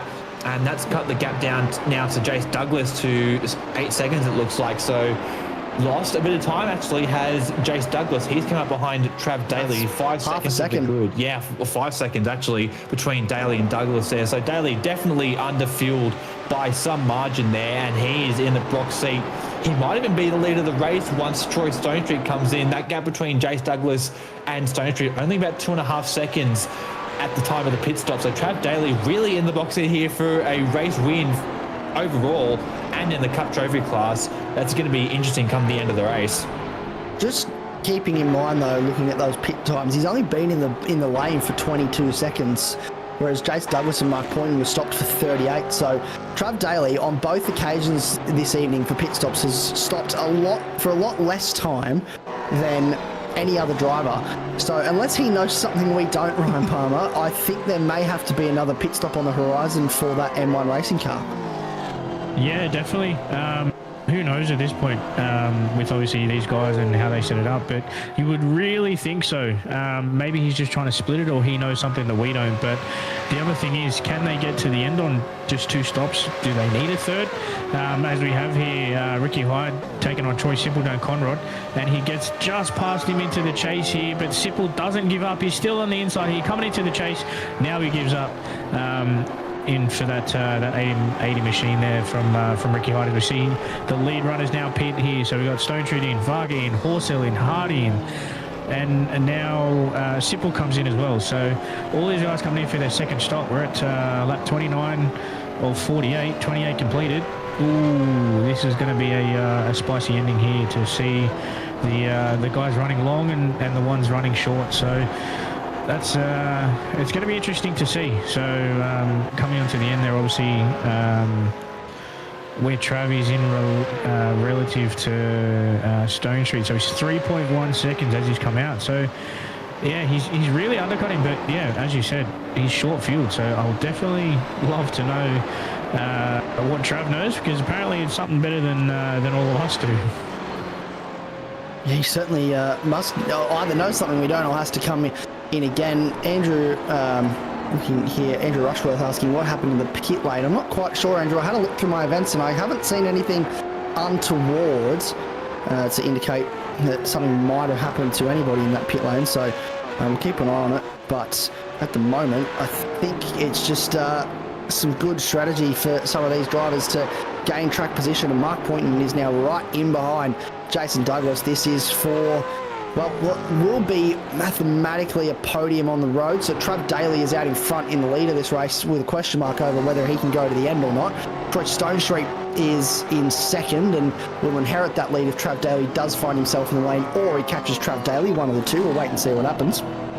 Jason Douglas and then Mark Poynton. So this is effectively the battle for third. Abel Verban leads the race with only one stop completed. Will Buchanan has completed 3 stops according to our timing, but one of those was very much a fast repair to get in and get some damage fixed, and the other one was only a 15-second stop. So much like Trav Daly, you'd imagine he won't make it to the end of the race with his current state of fuel. So he will have to tour the lane again at some point. But to be second with 3 pit stops completed, it just shows the pace that man has in general, but especially here at the mountain. Tommy DeWitt comes into the lane for his second and potentially final stop of the evening. We are following along with this battle. It's lap 30 of 48. We're getting towards the pointy end now, the business end of the race, if you will. All the business feels like it's happened in the opening half of this race, really. There's been so much that's gone on and taken place in the first 150 Ks. And this last 150 Ks, I guarantee you, will be just as exciting. There's some close battles that will be forming. And Jace Douglas and Will Buchanan, once that car is repaired for Will Buchanan, Bence is in the pit lane and has been, he's 27 seconds, so he's done and potentially on his way back out. I'm keeping an eye on that. Well, he's just come into the lane, so I'm not actually sure what happened to Jason Bence there. Whether there was an incident. You don't have him crashing on my screen. I do have a little bit of inside information. I think what people were pointing to is that Jason Bence, for some reason, did a flick spin in the pit stop. So I think he missed his box at the end of the pit lane and just decided to do a flick spin back, and just has not come out since then. Also, Trav Daly didn't take tyres for his second pit stop, so that's why there's that massive difference between stop timings. So that may come back to bite him later on in the race, as going 46 laps or 48 laps on one set of tyres is a difficult thing to do. As we go to the replay of Jason Bence, so I just looked through the replay myself. I think I know what's happened, but we'll see him come into the pit lane. I don't think he got any sort of black flags, but he has come in very hot into the pits. I wonder if he did get something there. I don't think I see anything on at the timing, so whether or not he has served it will remain to be seen. But he's coming into the pit lane, just trundling down to 50 k's an hour on the speed limit, on the pit limiter, I should say. He comes into the box and wants to hoik it up, and then just does a flick spin through the pit lane and drives it back, tries to come back to his box, and I think he's just gotten out of the car from there. So unfortunate for Bence. I think he might be a little bit over the race, unfortunately. So that may be his championship hopes too done and dusted potentially. So, well, something has happened then for Jason Bence, and we will get you updates on that if we do hear anything. But interesting to note that Jason Bence appears to be out of this race for one reason or another. Potentially also driving back in the pit lane, frowned upon by the iRacing stewards, and might have found himself with a cheeky disqualification. It says he is now out, so we will not see Jason Bence again in this one, unfortunately. So an issue for him, which means that he is done and dusted tonight. And that is disappointing for Jason Bence and his championship hopes. He was looking strong. There was a nice battle between him and Will Buchanan, who now inherits the lead of the race. And it's very disappointing that that's how it has ended tonight for Jason Bence. No doubt we'll see him back at Adelaide next week, another track that he is very, very strong at. And particularly these last few rounds, especially at Sandown, there was a fantastic battle with Bence and Borg. Tonight, there was a brilliant battle with Bence and Buchanan. Will we see Jason Bents involved in another fantastic battle at Adelaide next week? I'd be remiss to say we probably wouldn't. I'd imagine that we will, considering the talent and speed that he has. We are following this battle in the meantime between Mark Poynton and Jace Douglas for 5th on the road at the moment. On correction, should be 3rd overall, and we are watching that once the pit stops play out for Will Buchanan and Ricky Hyde. Trav Daly, we believe, will have to come in again. As you said, he didn't take tyres, so should be back into the lane at some point in this race before we get to the end. We're about 18 laps to go from this point in time, and it's great to see everybody getting involved in the chat tonight and letting us know what they think, sharing their thoughts.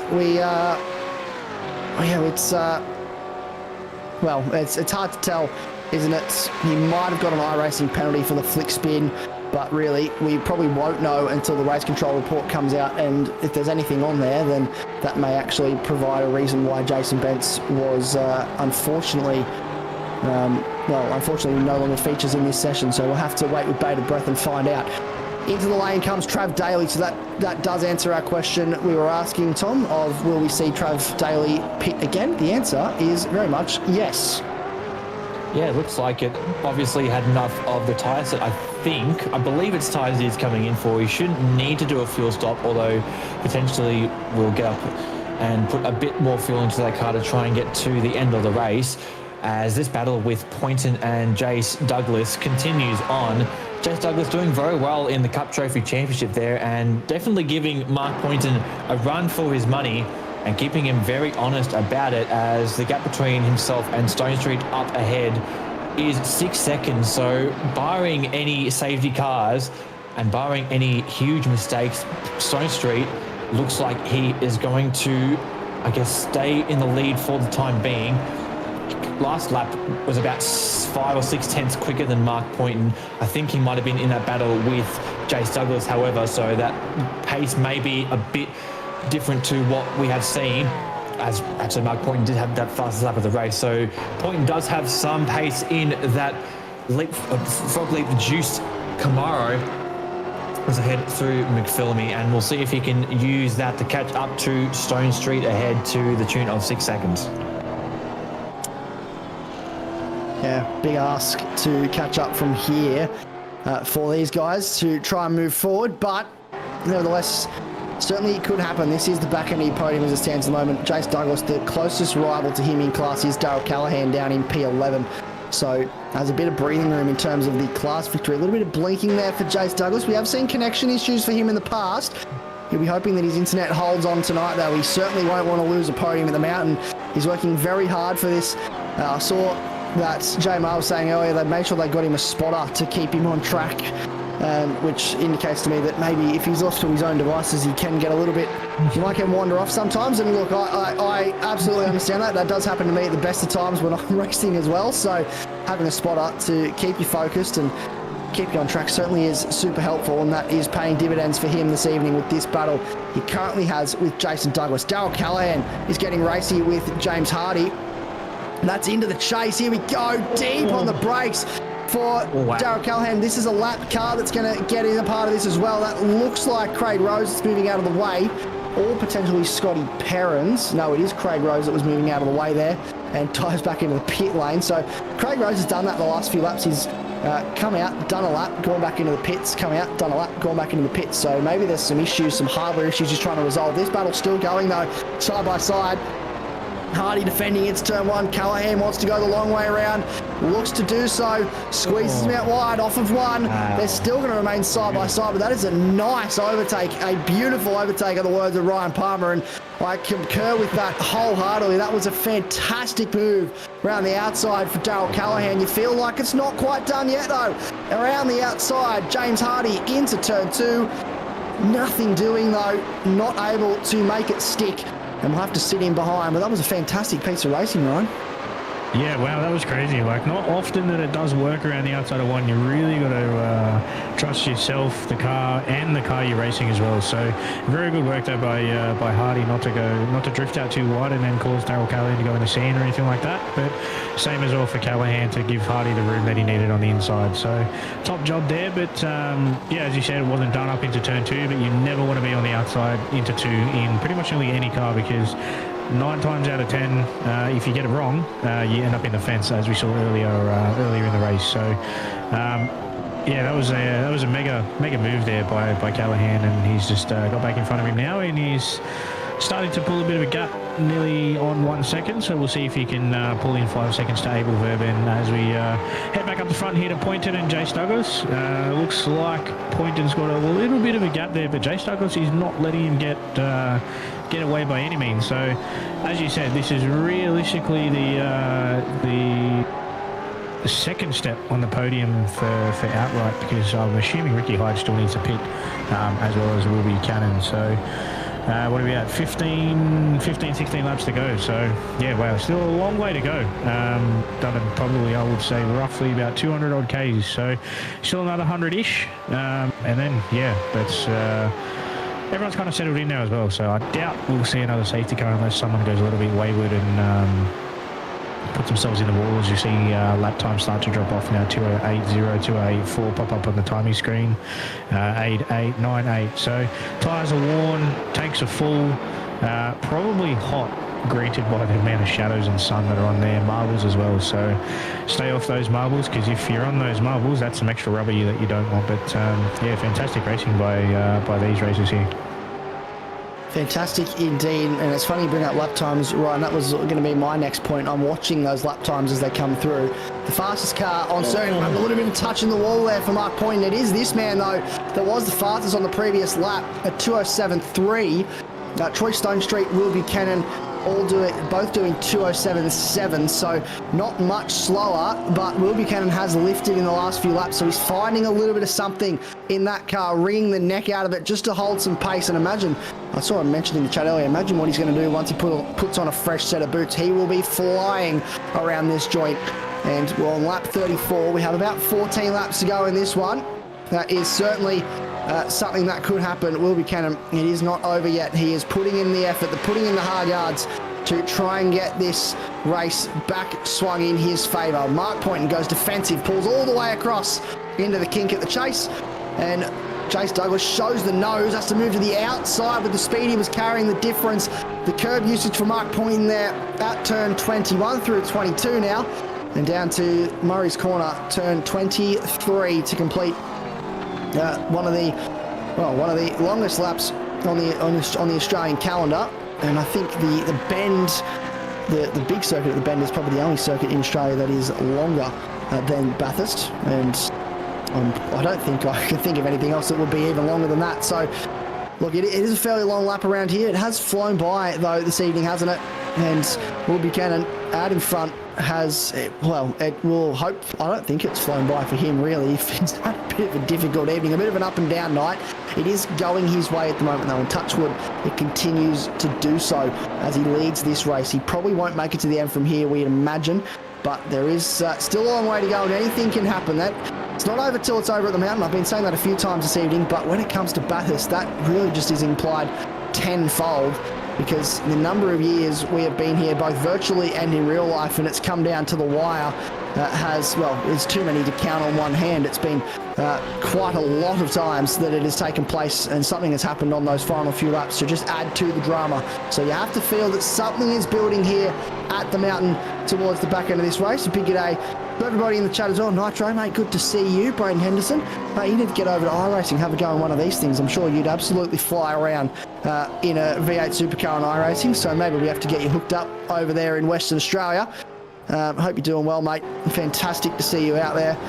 I thought the pro race at Bathurst was pretty good, mate. This is good stuff tonight, isn't it, Tom? These guys, look, the pro races, the iRacing pro races are always fantastic, but these guys, I have to say, I'm not biased, I promise, but I think some of these guys put the iRacing pros to shame.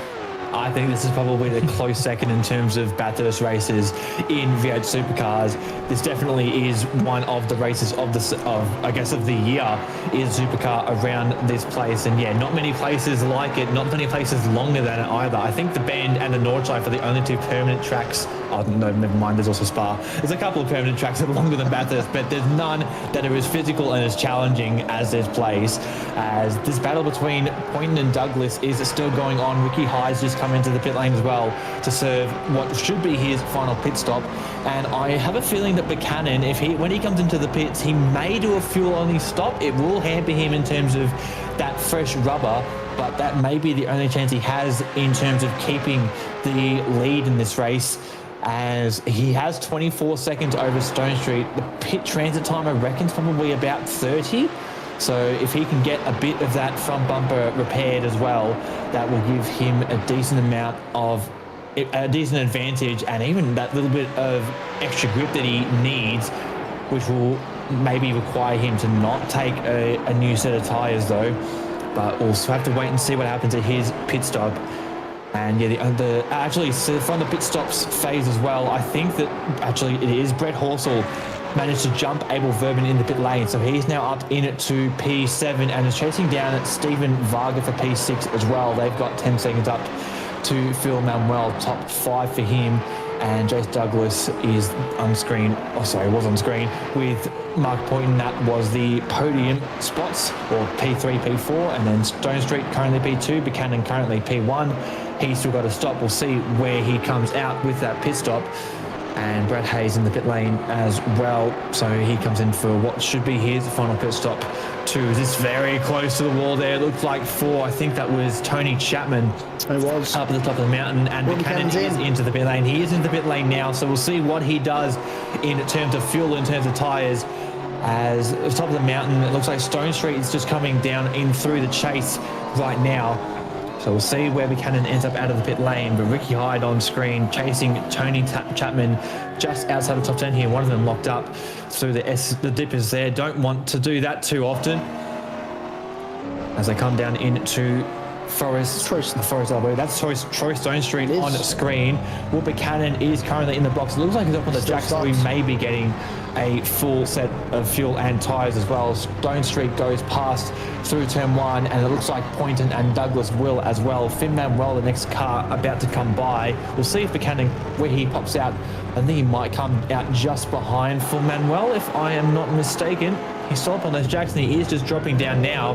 So there he comes out of the pit lane. So he's got about 2 seconds to Phil Manuel and 20 seconds to the race lead with only, 12 laps to go. So about 2 seconds to the lap is what he's going to have to make up in order to grab back the lead of this race. And that front bumper still looks worse for wear, but surely would have been a little bit repaired, I would hope, for Buchanan's sake. And I think that, that's going to continue on to the rest of the race. It looks like he may be on for a podium with those fresh tyres on, but I'm not sure if he's going to manage to get much more than that. Yeah, look, this is a big ask from here for Will Buchanan. He needs to lift, and he hasn't got a lot of time to do so. So the pressure is on. He didn't fix that car either, so that damage remains on that front bumper. And whether he did fix any sort of damage and just left the cosmetic damage, but see, there is still very much some cosmetic damage on that left-hand side of the front bumper, which will mean that he has his work cut out for him again. But a fresh set of boots will go a long way for Will Buchanan with only 11 laps in this race to go once they cross the start-finish line. Troy Stone Street coming down into the final couple of corners now. This battle for second on the road is still going on. Phil Manuel some 11 seconds behind, but doing a very good job in position number 4. Trav Daly is putting the pressure on Troy Sipple across the top of the mountain as it stands right now. We are watching this battle on your screen. Andrew Hoffman's also pretty close to Chapman. Ricky Hyde has now cleared Chapman and is setting after Daryl Callahan, who's battling with James Hardy. And that's the back end of the top 10. So Ricky Hyde keen to try and get himself into the 10 if he can. Andrew Hoffman's nice and close to Tony Chapman. We're going to stay with this though, off the Forest elbow, down Conrod. Travis Daly. He got a good exit here. This was nice. Can he set himself up though? He's in the slipstream, thinking about a move on Troy Sipple. Pulls to the inside. What will be the inside for the kink won't be the inside for the big corner at the chase, but gets it done at the kink. Stops on the brakes, pulls the car up as they run into 21. And that is a brilliant move from Trav Daly to move himself up into position number 14. And look, he's had some good moments this evening. Unfortunately, the strategy not going his way tonight, and finds himself down the order in 14th place, having to come in again, well, come in once again for fuel.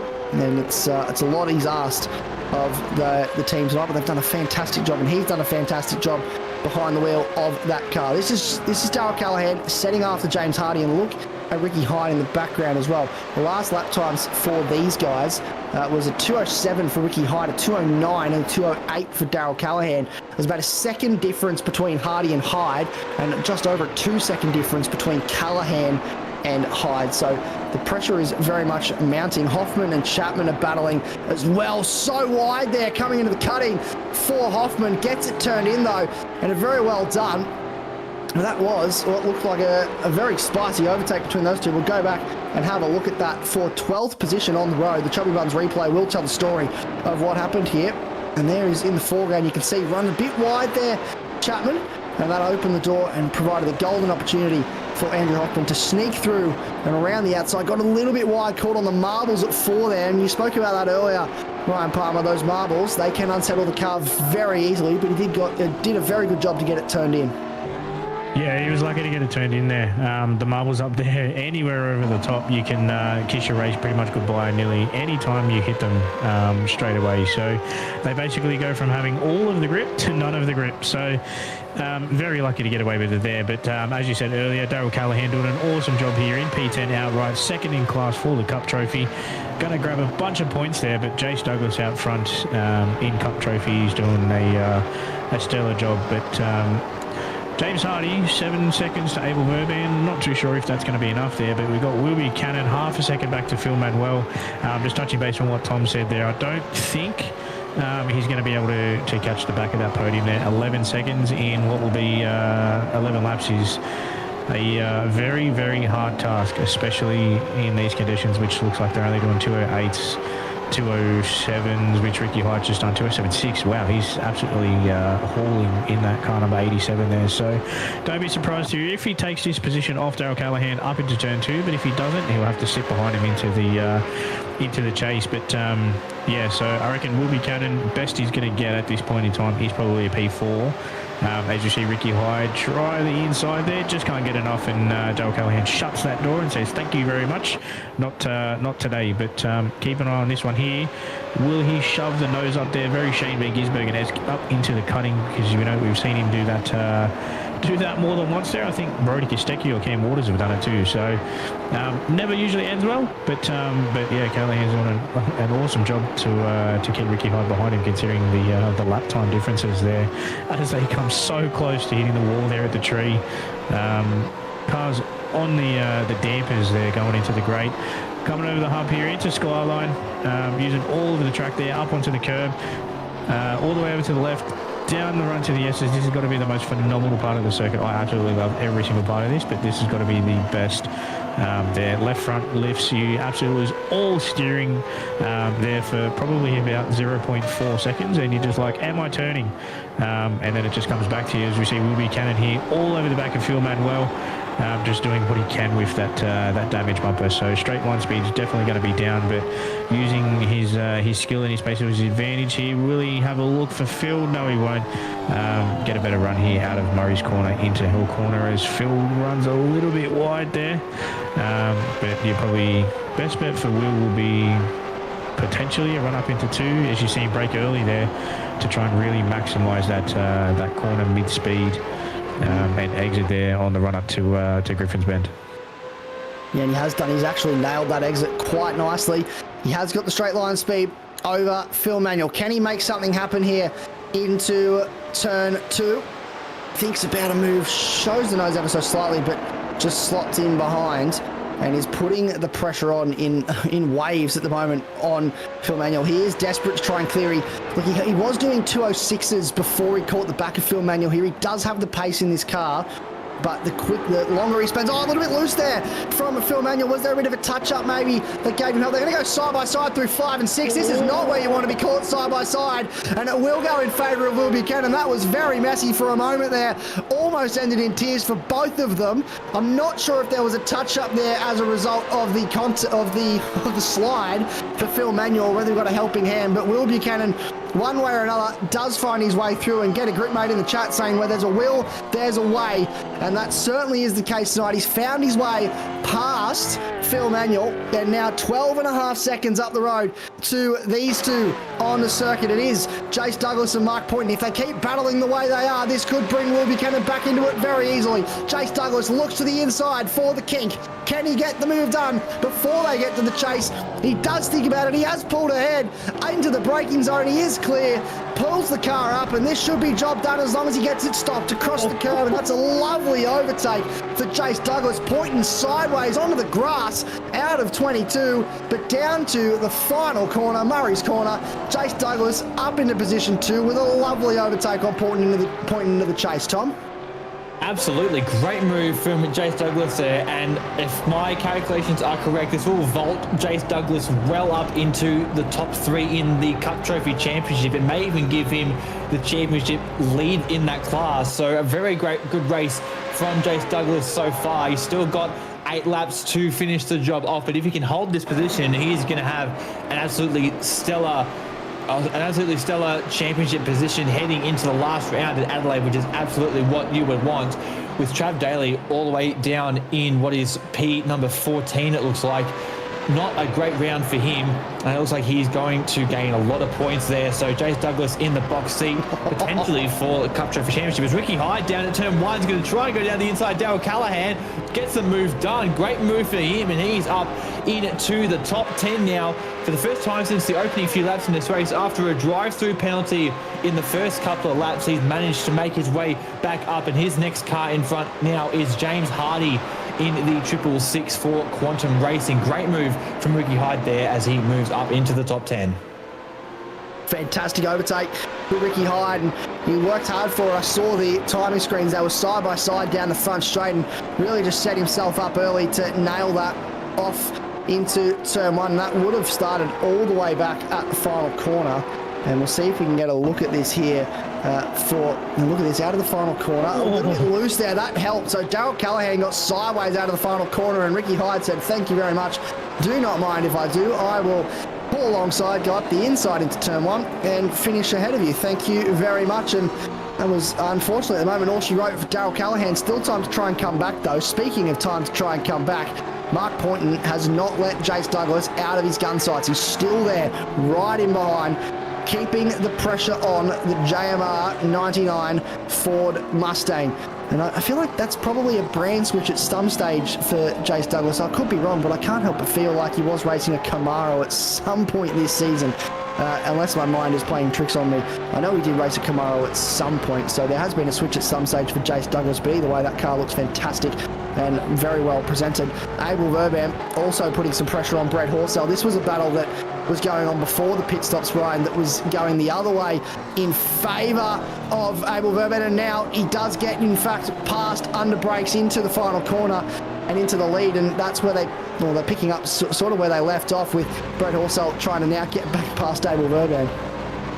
Yeah, wow, Abel Verban going really deep on the brakes there into Murray's corner, getting the move there on Horsell, but Horsell thinks this is not done. This is, I'm going to stick to the back of you up here into Griffin. So we'll keep an eye on this one, but unfortunately he had a really good exit, and then he's just absolutely lost all momentum. So potentially run off the curb there, got a little bit of wheel spin, but yeah, he needs to just stick on the back of your Abel and then take it down into the chase. So we'll keep an eye on this one, because this is probably the closest battle. If not, it's going to be Chapman. But Abel Verban doing really well here in 7th in the Camaro, the 4th Camaro there. Not really many in the field. That's unfortunately flooded with Mustangs. Parody, hashtag parody.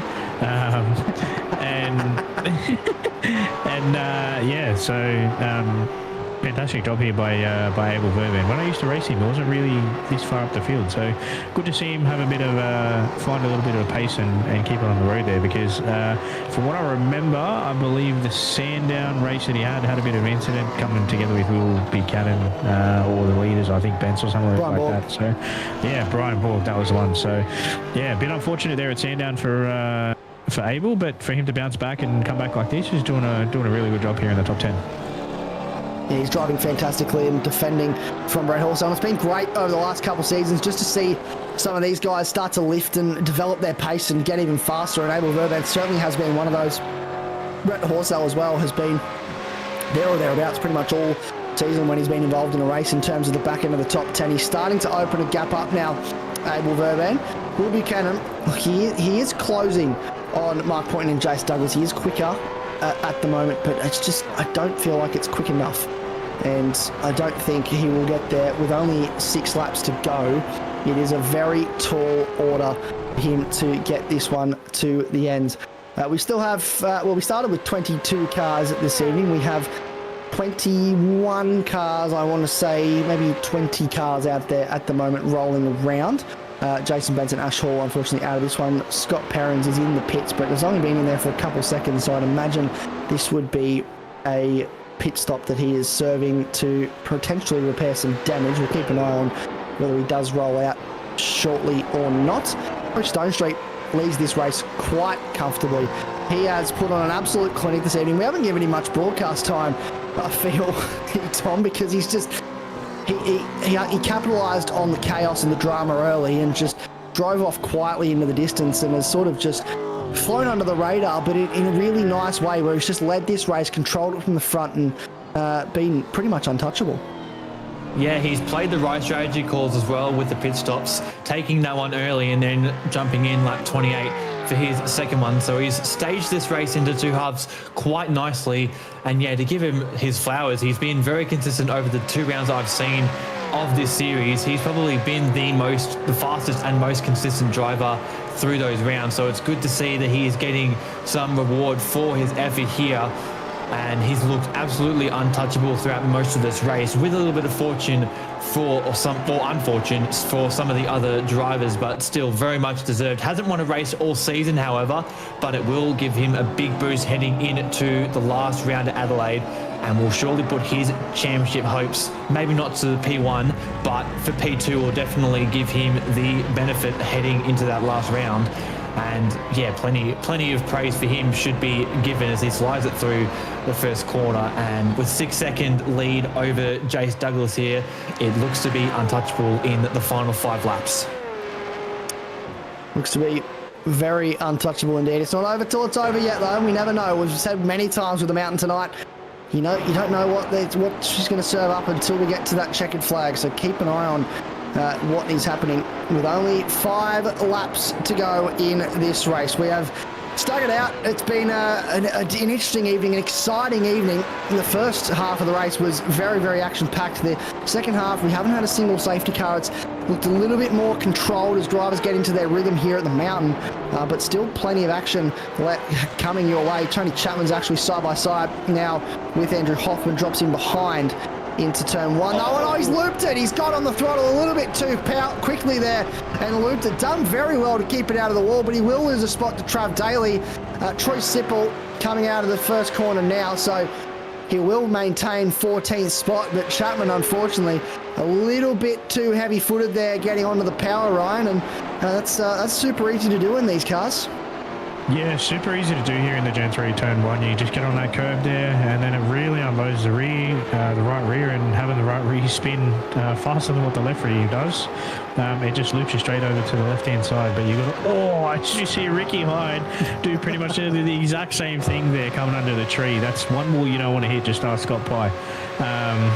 It's going to be lucky to keep that out of the wall, but as we jump here onto Poyton, he's actually dropped off the back here with Jace Douglas, so Jace is doing really well here for second outright with 5.6 seconds. He's taken a little bit out of Stone Street actually, so these guys are still absolutely flogging the absolute hell out of these cars. Like, my lord, 44 laps completed, 45, still 5 to go. Like 207.6s. These guys are not not backing down at all. Like they're absolutely wringing these cars' necks. So I think these cars are going to need a bit of an engine rebuild before they go to Adelaide for their next Enduro. So Concrete Canyon, that should be a bit of a fun one.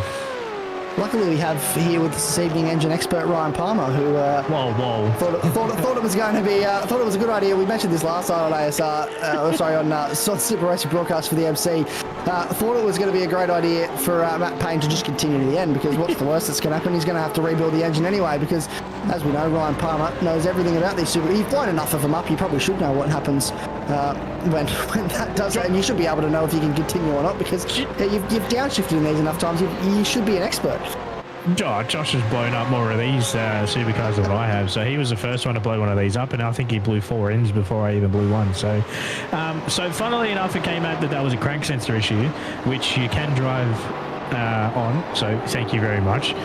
Just like Brock Feeney, because he did at Adelaide, but turns out that was a deeper issue, and it was internally in the engine after they pulled the engine apart. So look, if it was a crank sensor, yeah, he can keep going. But unfortunately, it was more than that. So, look, get off my back. It's a bit hard, okay? Like, I'm the expert engine builder in these things, but I got a perfect meme. For that I'll be happy to share. But the Supercars engine builder shaking my hand, and I look like a little, handy-dandy little mechanic with a little spanner in his hand. I can do this. I'm a mechanic.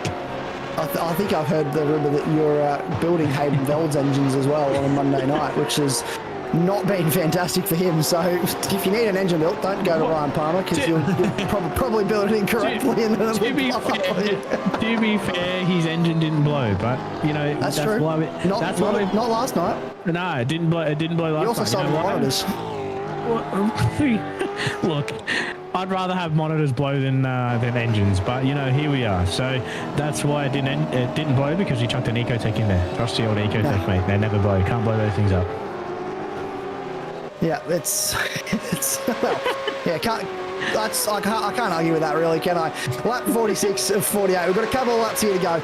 Not far away from finishing this one, and I think to some people they'll be almost at the end. Some of these drivers are certainly going to be feeling it as well. We said at the top of the evening, it's going to be a long night for these guys. They're going to be exhausted by the end of it. I think we're going a little bit delusional here in the commentary box. It's been such a long race. About an hour and 45 minutes at the moment. Here we go. This is between Hoffman and Callahan, building for a little while. This is for position in class and overall. To the outside, though, for Hoffman. He'll have to do it the long way around. Switches back in behind. Hello, Trav Daly, who also wants a part of this and is also a part of this class. Keep in mind, he's also teammates with the guy that's currently leading this little battle group. Deep under brakes into one. Trav Daly up the inside of Andrew Hoffman. And Hoffman's going to go from looking like he's going to gain a place to losing a place to Trav Daly after he got caught up high in the final corner. So, Gerald Callahan jumps away into the distance. Andrew Hoffman wants to argue the point. Up towards 2, down or up mountain straight, heavy under brakes into 2. This could go back the way of Hoffman. It does. Slams on the brakes. He runs wide though. Here we go. Trav Daly with the switchback in the same corner gets it done. A lovely overtake for Trav Daly, and a nice switchback there to just. You could see that Hoffman was carrying a lot of speed there. Let him go, and then drove straight underneath him and got that position back. A fantastic move, Tom. Absolutely. Great battle in between these two back in the pack, and it is still for the podium in the Cup Trophy class as well. And whilst all this has been going on, I've just been trying to do some mental calculation as well. The gap between Trav Daly and Jace Douglas, I believe, come next round will be, as it stands, only 12 points. So next round, the Cup Trophy class all up for grabs. But right out in front, Jace Douglas is doing well to hold on to an overall podium here, let alone the Cup Trophy win. So a great weekend, or great round for him. But this battle between Callahan and Daly and Hoffman's going to go all the way to the end, as is probably the one between Horsell and Vermin on screen. Horsell not able to take or make advantage of the track position that he had. Vermin able to get past with those fresher tyres. Only a 2-lap difference between them, but that is all you need to have that advantage around here. And as they head through the last corner onto the penultimate lap, it looks like Horsell's going to try and give it everything he can, as will everybody else through the last 2 laps. As a little bit further back, Ricky Hyde and James Hardy are doing battle as well for those last couple of places inside the top 10. Ricky Hyde a bit loose through the last corner there, not going to do him any good heading into turn 1. as they jump onto the anchors. We'll have to wait for up at Griffin's Bend and turn 2 and Hyde again, bit loose and can't get the power down well enough, can't get enough traction under the hood of the Mustang and has to deal with about a half a second gap now between himself and Hardy. We'll have to look maybe towards the Chase and Conrod for his move on Hardy there if he can get close enough up through the mountain. Yeah, look, it's a big ask from here for Hardy to try and get this done. Trav Daly's also trying to make a move up and on his teammate. So this is a bit of inter-team warfare for 11th place on the road, but we'll keep a close eye on those battles. We've got about a lap and a half to go here at the mountain. What has been a very, very long evening, just under 2 hours of racing by the time we greet the checkered flag. It's a big ask for these drivers. They're going to back up and do 200 Ks at Adelaide next week, which is going to be just as long. A little bit of touch of the wall there for Callaghan under the tree at Salmon Park through 6. He does keep it pointing in the right direction though. Doesn't upset the car too much, which is good news for him. And he's starting to open up that gap out ever so slightly across the top. He's been pretty quick across the top all night, Daryl Callaghan, which is fantastic news. The white flag is about to come out for Troy Stonestreet at the front of this field. And there we go, the confirmation. He has received the white flag and the final lap of this race has commenced. And Troy Stonestreet, well, Chase Douglas did what he could to try and reel him in ever so slightly, but the lap time stabilised over the last few laps between the two of them. And that sort of seems to be all she wrote, provided Troy Stonestreet can bring it home from here. A close little battle for Brett Horsell and Abel Verban. This will be far from over as they run towards to the final corner. And Horsell, well, had to try to look to the outside as Verban took the middle of the track. But on this occasion, not much that he could do about it. Will he have a look into turn 1? Can he think about it? He doesn't think about it this time by. Troy Stonestreet is coming up to cross under to the tree now at 6. This man has been flawless all evening from the word go. He qualified on the second row of the grid, and we did predict that someone on the second row of the grid would have got a great start and be at the front of the field in no time. Jason Benson, Will Buchanan really were battling it out all the way through those opening couple of laps. And then we had that safety car. Massive amounts of drama, though, which resulted in Jason Bentz getting a drive-through penalty. Will Buchanan falling through the field. He then got caught up a little bit later on in some more drama. Ricky Hyde and James Hardy are side by side. This is not a place you want to be stuck battling side by side through the cutting at 4. He still maintains the position there though, and there's contact between the two of them. They're going to go around. Hardy is spun. This is on the final lap. This is major chaos. Hardy's going to have to hold position to try and get facing in the right direction. He is sitting there. Multiple cars have gone through. He's still stuck there. We'll keep an eye on that. But Troy Stonestreet, he comes into the final corner amongst all the drama, amongst all the chaos. 300 kilometres later, one man stands tall as the king of the mountain. And this time around, that man is Troy Stonestreet out of the final corner and across the line. Troy Stonestreet takes victory at the Bathurst 300. Chase Douglas take a bow for a fantastic second place that he's worked very hard for to keep his championship hopes in the Cup Trophy cast alive. Mark Poynton with a beautiful P3 and Will Buchanan, comeback drive of the century. Will Buchanan, P4, a brilliant effort from him tonight. He doesn't have the best of luck in Enduros, but he's made it count. He will secure the championship. Where is James Hardy? What is happening for this man? He's finally got it turned around and pointing the right way once again, but he is down in 16th place. He will not be lapped by anybody else because Brad Hayes has crossed the line, so he will be the last car to finish. But that is a huge moment in the closing stage of this race between himself and Ricky Hyde. We'll get a replay of that right now if we can. Look for that incident. It was not long after the white flag came out.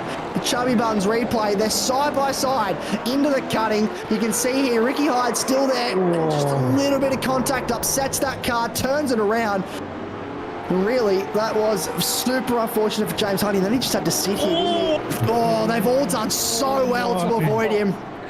That is a job well done from all of those drivers to avoid. He's now trying to get it turned around. And look at this, he's got to play, and they all go around the outside. He's holding line. He would have been told, no doubt, who was coming. He'd have a track map somewhere as well. gets the car flicked around. And, huge hit. Who was that? Missing their front bar. One of the other Quantum cars. Yeah, one of the other Quantum cars. Potentially, it looks like a Chevy. We'll try and get the number as it comes past. P18. I think it was Scotty Perrins actually in the end that yeah, was. that's probably why he got a black flag. He ended with a black flag, so maybe that was an incident from that. So, and that was a super unfortunate incident at the end there. But Troy Stonestreet is already back in the pit lane. Jace Douglas, though, very happy. Look at the skids there he is doing across the top of the mountain. Very, very happy with himself, and as he should be. P2 for Jace Douglas, and a great drive to round that one out. Gentlemen, I'll go to each of you. We'll start with you, Tom, and then we'll throw to Ryan. Your thoughts on what was a fantastic race this evening? I mean, I feel like we had all 3 C's in that race. We had a lot of chaos and carnage through the first probably third of that race, and then the last lap had a lot of action to it, as well as people were fighting and jostling for those last places towards the end. And then a lot of calm throughout the middle, not much happening through the midsection of the race, but very well done to Troy Stonestreet. I said it at the start of the race, I had him as my dark horse to win the whole thing, and he's only gone and done it. So well done to him. And Buchanan's well, I have to applaud him coming through from the back of the field with all that damage, twice banged up the front of that car, and has managed to come home with the P4. That's a very well done drive for him. And yeah, the battle's all the way up and down the field. Jace Douglas, how could I forget him? Cup trophy, came second overall, and has put himself into a very good spot heading into next week to fight for the championship in the last race against Trav Daly. So all to play for there. And what a round, what a place. Bathurst brings something magical every single time we go here, and this is no exception. Yeah, that's a phenomenal job there by all these drivers here. As we bring up these race results here for the Solar Guard Supercar Championship for Season 9, Round 9, and the Bathurst 300 here at Alliance Sim Racing, we have Troy Stonestreet taking out overall honours. Apologies there for 801 Sim Racing, followed by Jace Douglas in second place and winning the Cup Trophy here at Bathurst, followed by Mark Poyton at Frog Leap. Will Buchanan, as you said, driver of the century, back to P4 and securing his championship, because that is a big DNF there from Jason Bent. So what more would you want if you're Will Buchanan, more than polishing up the championship with 1 round to go? Send it to Adelaide, and we'll see how it is with Phil Manuel rounding out the top 5 there. Stephen Varga, Abel Verban in 7th, Brett Horsell in 8th, Ricky Hyde 9th, and Daryl Callahan in P2 for Cup Trophy, rounding out the top 10. So yeah, what a race, what a night. That was insane. As you said, Tom, the start of the race there was chaos. Second part of it really come down, everyone sorting out their second pit stops and getting into a rhythm. But man, what, the 10, 11 laps to go, they really amped up there. Thought, what's 48 laps? We'll just turn this into a 10-lap sprint. Yeah, mate, everything's a 10-lap sprint if you try hard enough, that is for sure. You boys can sit back and relax for a little bit, because we're going to have a chat to some drivers now. We're going to start with the man that came 3rd place in this one. It is indeed Mark Poynton. Mark, first of all, mate, you must be exhausted, but congratulations, P3. You had to work hard for that. You had some really nice battles there in the end, especially with Jace Douglas towards the end. Yeah, I did, mate. Thank you very much. It was a tough race.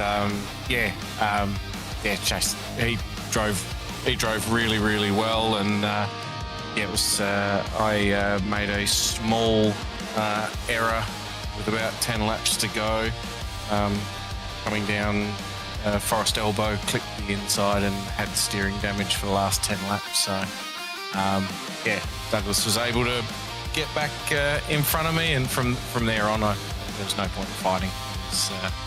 I was a bit worse for wear and did. No, I think a number of drivers are going to be like that after the length of the race this evening. We're watching this beautiful move that you put on Jace Douglas. This was for P8 at the time, all the way back on lap 30. You guys fought hard all the way throughout that race. Talk to us about the early stages, though. There seemed to be a bit of chaos, a couple of safety car periods, which created even more chaos. That contact between Will Buchanan and Jason Bent's course of drama. You seem to come off pretty well, though. Didn't get caught up in those. What were you feeling in those early stages with everything that was happening? It was one of those things. Obviously, saw the accident I hesitated a little. I mean, obviously, first things first, I wanted to stay out of their accident, but hesitated a little bit, not passing before the line and all those sorts of things. But yeah, once they were in the fence, I moved over to the left and tried to make the most of it. Was a little bit slow on getting back onto the throttle. I think I lost a position or two out of that one. But look, the other side of it is it took two extremely quick guys, I guess, out of contention tonight. Both Bentz and Buchanan are extremely fast around here. So it was unfortunate for them. Yeah, very unfortunate for them. But look, mate, a great night for you, and one round to go at Adelaide next week. Look, before we let you go, once again, a huge congratulations. The floor is yours, as always, for any shout-outs or thanks you want to give. Oh, mate, just want to thank Phil, my new teammate. He was very generous letting me go earlier on in the race and sort of conceded the position, so that helped. And just a shout-out to Jason. He drove an awesome race. I thought once I got past him, I could shake him, and I could not shake him. So just a hats off to him, and obviously a well done to Troy as well, taking out the win. From a league perspective, thank you for you guys. Thanks for the broadcast and all that you do, and league and race control. And then thanks to Juiced Energy and Stodhor for their support for the team. Mate, appreciate your support as always, and congratulations tonight. You worked hard for that one, and it's thoroughly deserved. Go and have a very well-deserved rest and maybe a drink or two to celebrate, and we'll see you in Adelaide next week, eh? Sounds good. Thank you, Isaac. Mark Poynton there, P3 in this race, and a wonderful drive for him to come back and finish on the podium. Let's have a chat to the man that finished P2 in this race, and he can correct me if I'm wrong here, but I believe probably close to his best result here at ASR. It was a wonderful drive. He fought hard for it. Jason Douglas, welcome into the booth, mate. Congratulations. That was a stellar drive. Yeah, thank you. Mate, how are you feeling after that? Talk us through the feelings in the cockpit as you came across the line in P2. That was, look, we were talking to Mark Poynton, and he absolutely gave you your flowers and said how beautiful you drove, but there was some close battles between you two. So what was the feeling like as you came across the line in position number 2 here at the mountain? I felt all right. Should have maybe not fight and kept going after Stone Street, but started fighting, and Mark got through. He's a really good driver, and just ran out of laps to go and catch Stone Street. Yeah, mate. Well, you certainly had the pace in that car this evening. What do you think was the secret to the car tonight? What was feeling good? Where were you strongest, do you feel, around the mountain, or was it just a sort of an all round one of your best tracks? I loved the mountain, but I don't know where I was weak and where I was strong. I didn't ask Bruce that question, who was my spotter. I didn't want to ask that because I knew I had a quick car under me, and JMR gave me that tonight, which is good. And we were a contender, and it was good. Well, mate, you've put yourself back in contention. We were doing the numbers throughout the broadcast. You should be close to, if not almost leading the Cup Trophy Championship now, heading into the final round at Adelaide. How are you feeling in regards to both the championship looking like it's going to be a close one for yourself, but also racing at Adelaide next week? I'm not worried about Adelaide. Just focus on when it comes around, which is next week. Not worried about championship either. Just go into next week, fresh mind, and just finish, and hopefully it's ours. Mate, well, thoroughly deserved tonight. A brilliant result. Before we do let you go, obviously the floor is yours for any sponsor shout-outs you want to give, or any thanks you want to give as well. Yeah, I'd like to thank JMR, Total Energies, Quartz Engine Oil, Lodge Bros, Night Shift Collectors. Would like to thank Jet, Craig, Bruce, Alex, family members, Mum, Dad, my auntie who was watching today, Auntie Rob, Chris, one of our good friends watching from Queensland, and everyone that supports me. Mate, well, I'm sure they were all watching and cheering for you because you drove brilliantly today. Congratulations once again, and we look forward to seeing you back out on track at Adelaide next week, mate. Well done. Thanks, guys. Jason Douglas there, P2 in that race, and understandably, obviously very exhausted at the end of that. He's worked hard for that race and very well fought. Let's get him, though, the man of the hour in just a moment's time. It is Mr. Troy Stone Street. We'll drag him into the booth and say g'day. He flew under the radar this evening, but that doesn't understate his performance at all. He drove absolutely brilliantly. He was flawless from start to finish, Troy, mate. Welcome in.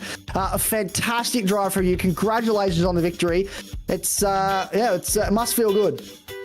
Yeah, it does. Don't get too many wins around Bathurst. That's all. I said that to the boys in Discord straight after the race. I said I can't remember a win at Bathurst, so yeah, it's good. Good to get one notch on the belt round here. As I said last week, everyone's quick, and I'd like to send a shout out to Will and Jason Bents for taking each other out and pretty much let us have a chance. Mate, they had, you have to go back and watch the broadcast. They certainly had their own little battle for 11th place. About 20 laps into that race, they were going at it. But mate, after that safety car restart, there was a bit of coming together between the two of them. You took the opportunity to capitalise, jumped to the front of the field, and I don't think anyone really saw you again after that. You were absolutely flying in that car tonight. Must have been a good feeling to know that car was gripped up and just pretty much looked on rails around the mountain here. Yeah, it did feel good. I got into a nice groove, and I kind of had the pleasure, the ease of being able to not having to overdrive it early. I think both stints with new tyres, I didn't have much pressure from behind at the start, so I was able to just kind of work my way into the stint, and then the last one when I think I had 2 or 3 lap advantage and came out and just wanted to keep that gap. I didn't try and drive away, I just want to keep that gap steady, and then was just praying every time someone called something. I was like, please don't be a safety car, please don't be a safety car. And it was good. I enjoyed it. It was good fun. Mate, it looks like a lot of fun. Now talk to us. Look, you're in a fairly good position to feature in this championship in the top 3. How are you feeling going into Adelaide next week? Obviously, another Enduro when we get there, 200 Ks. Adelaide is always a very challenging circuit, similar to Bathurst in terms of how much it takes out of you. I would imagine you're looking forward to that one. Yeah, pretty good. I did.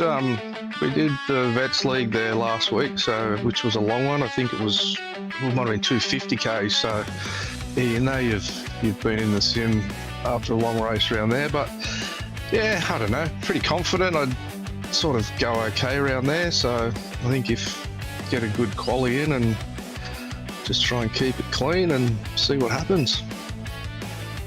Well, fingers crossed. I'm sure with the pace you've got in this car at the moment, we will no doubt be watching you up the front of the field next week. I certainly don't want to jinx it. I'll touch wood to make sure that I don't jinx it. But no, you've done fantastic tonight, mate. Before we let you go, anyone you want to say thanks to, give a shout out to. The floor is obviously yours. Yeah, no, once again, thanks to the race control guys putting their time and effort in.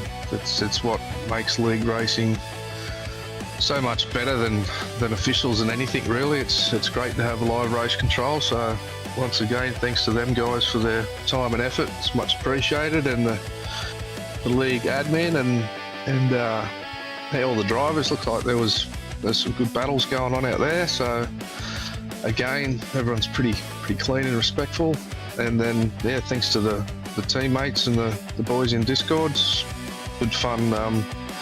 Good vibe on a Tuesday night in the Discord. Everyone's pretty relaxed and having fun. So yeah, thanks to all those guys and you guys for the broadcast. You just do it's a good broadcast, really good. So thank you. Appreciate it, mate. Thank you for putting on a show to give us something to talk about. Look, once again, congratulations.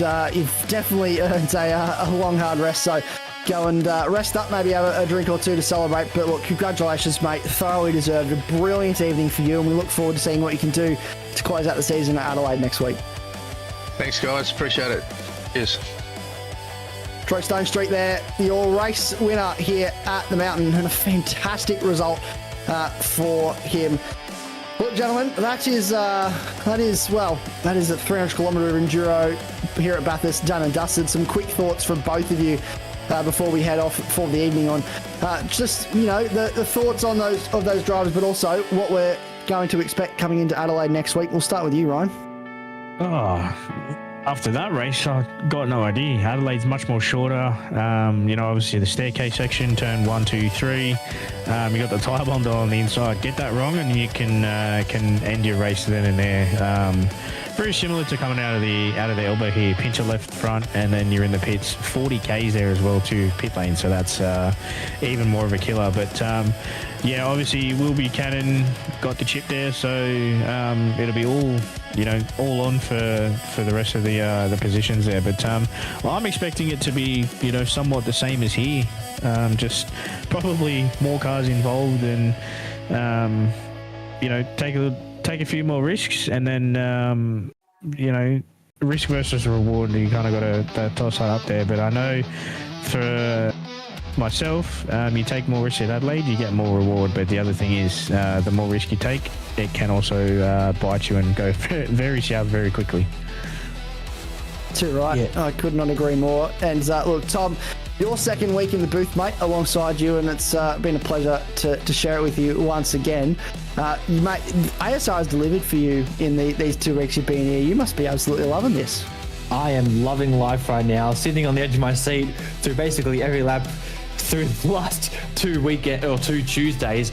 It's been absolutely amazing to see, and at a place like Adelaide where walls are tight, like here at Bathurst, I feel like the action is going to be almost matched with what's happened here tonight. Even though it is a slightly shorter race, it's still going to be very physical on the drivers, bouncing all over the curves, and in theory doing a few more laps than here kind of puts you in to me it seems that you'd have a bit more chance to mess up because you've got, I guess, more time going through the same corner. So you lose focus for even one lap and you are basically out of it. Adelaide is very punishing on those mistakes, especially the very fast turn 8. If you get that wrong, you are going absolutely no further after that. So it will be very interesting to see who comes out on top next week, and both classes. I think maybe Will Buchanan does have that championship wrapped up overall, but the Cup Trophy will definitely be one to watch next week, and I cannot wait to see that.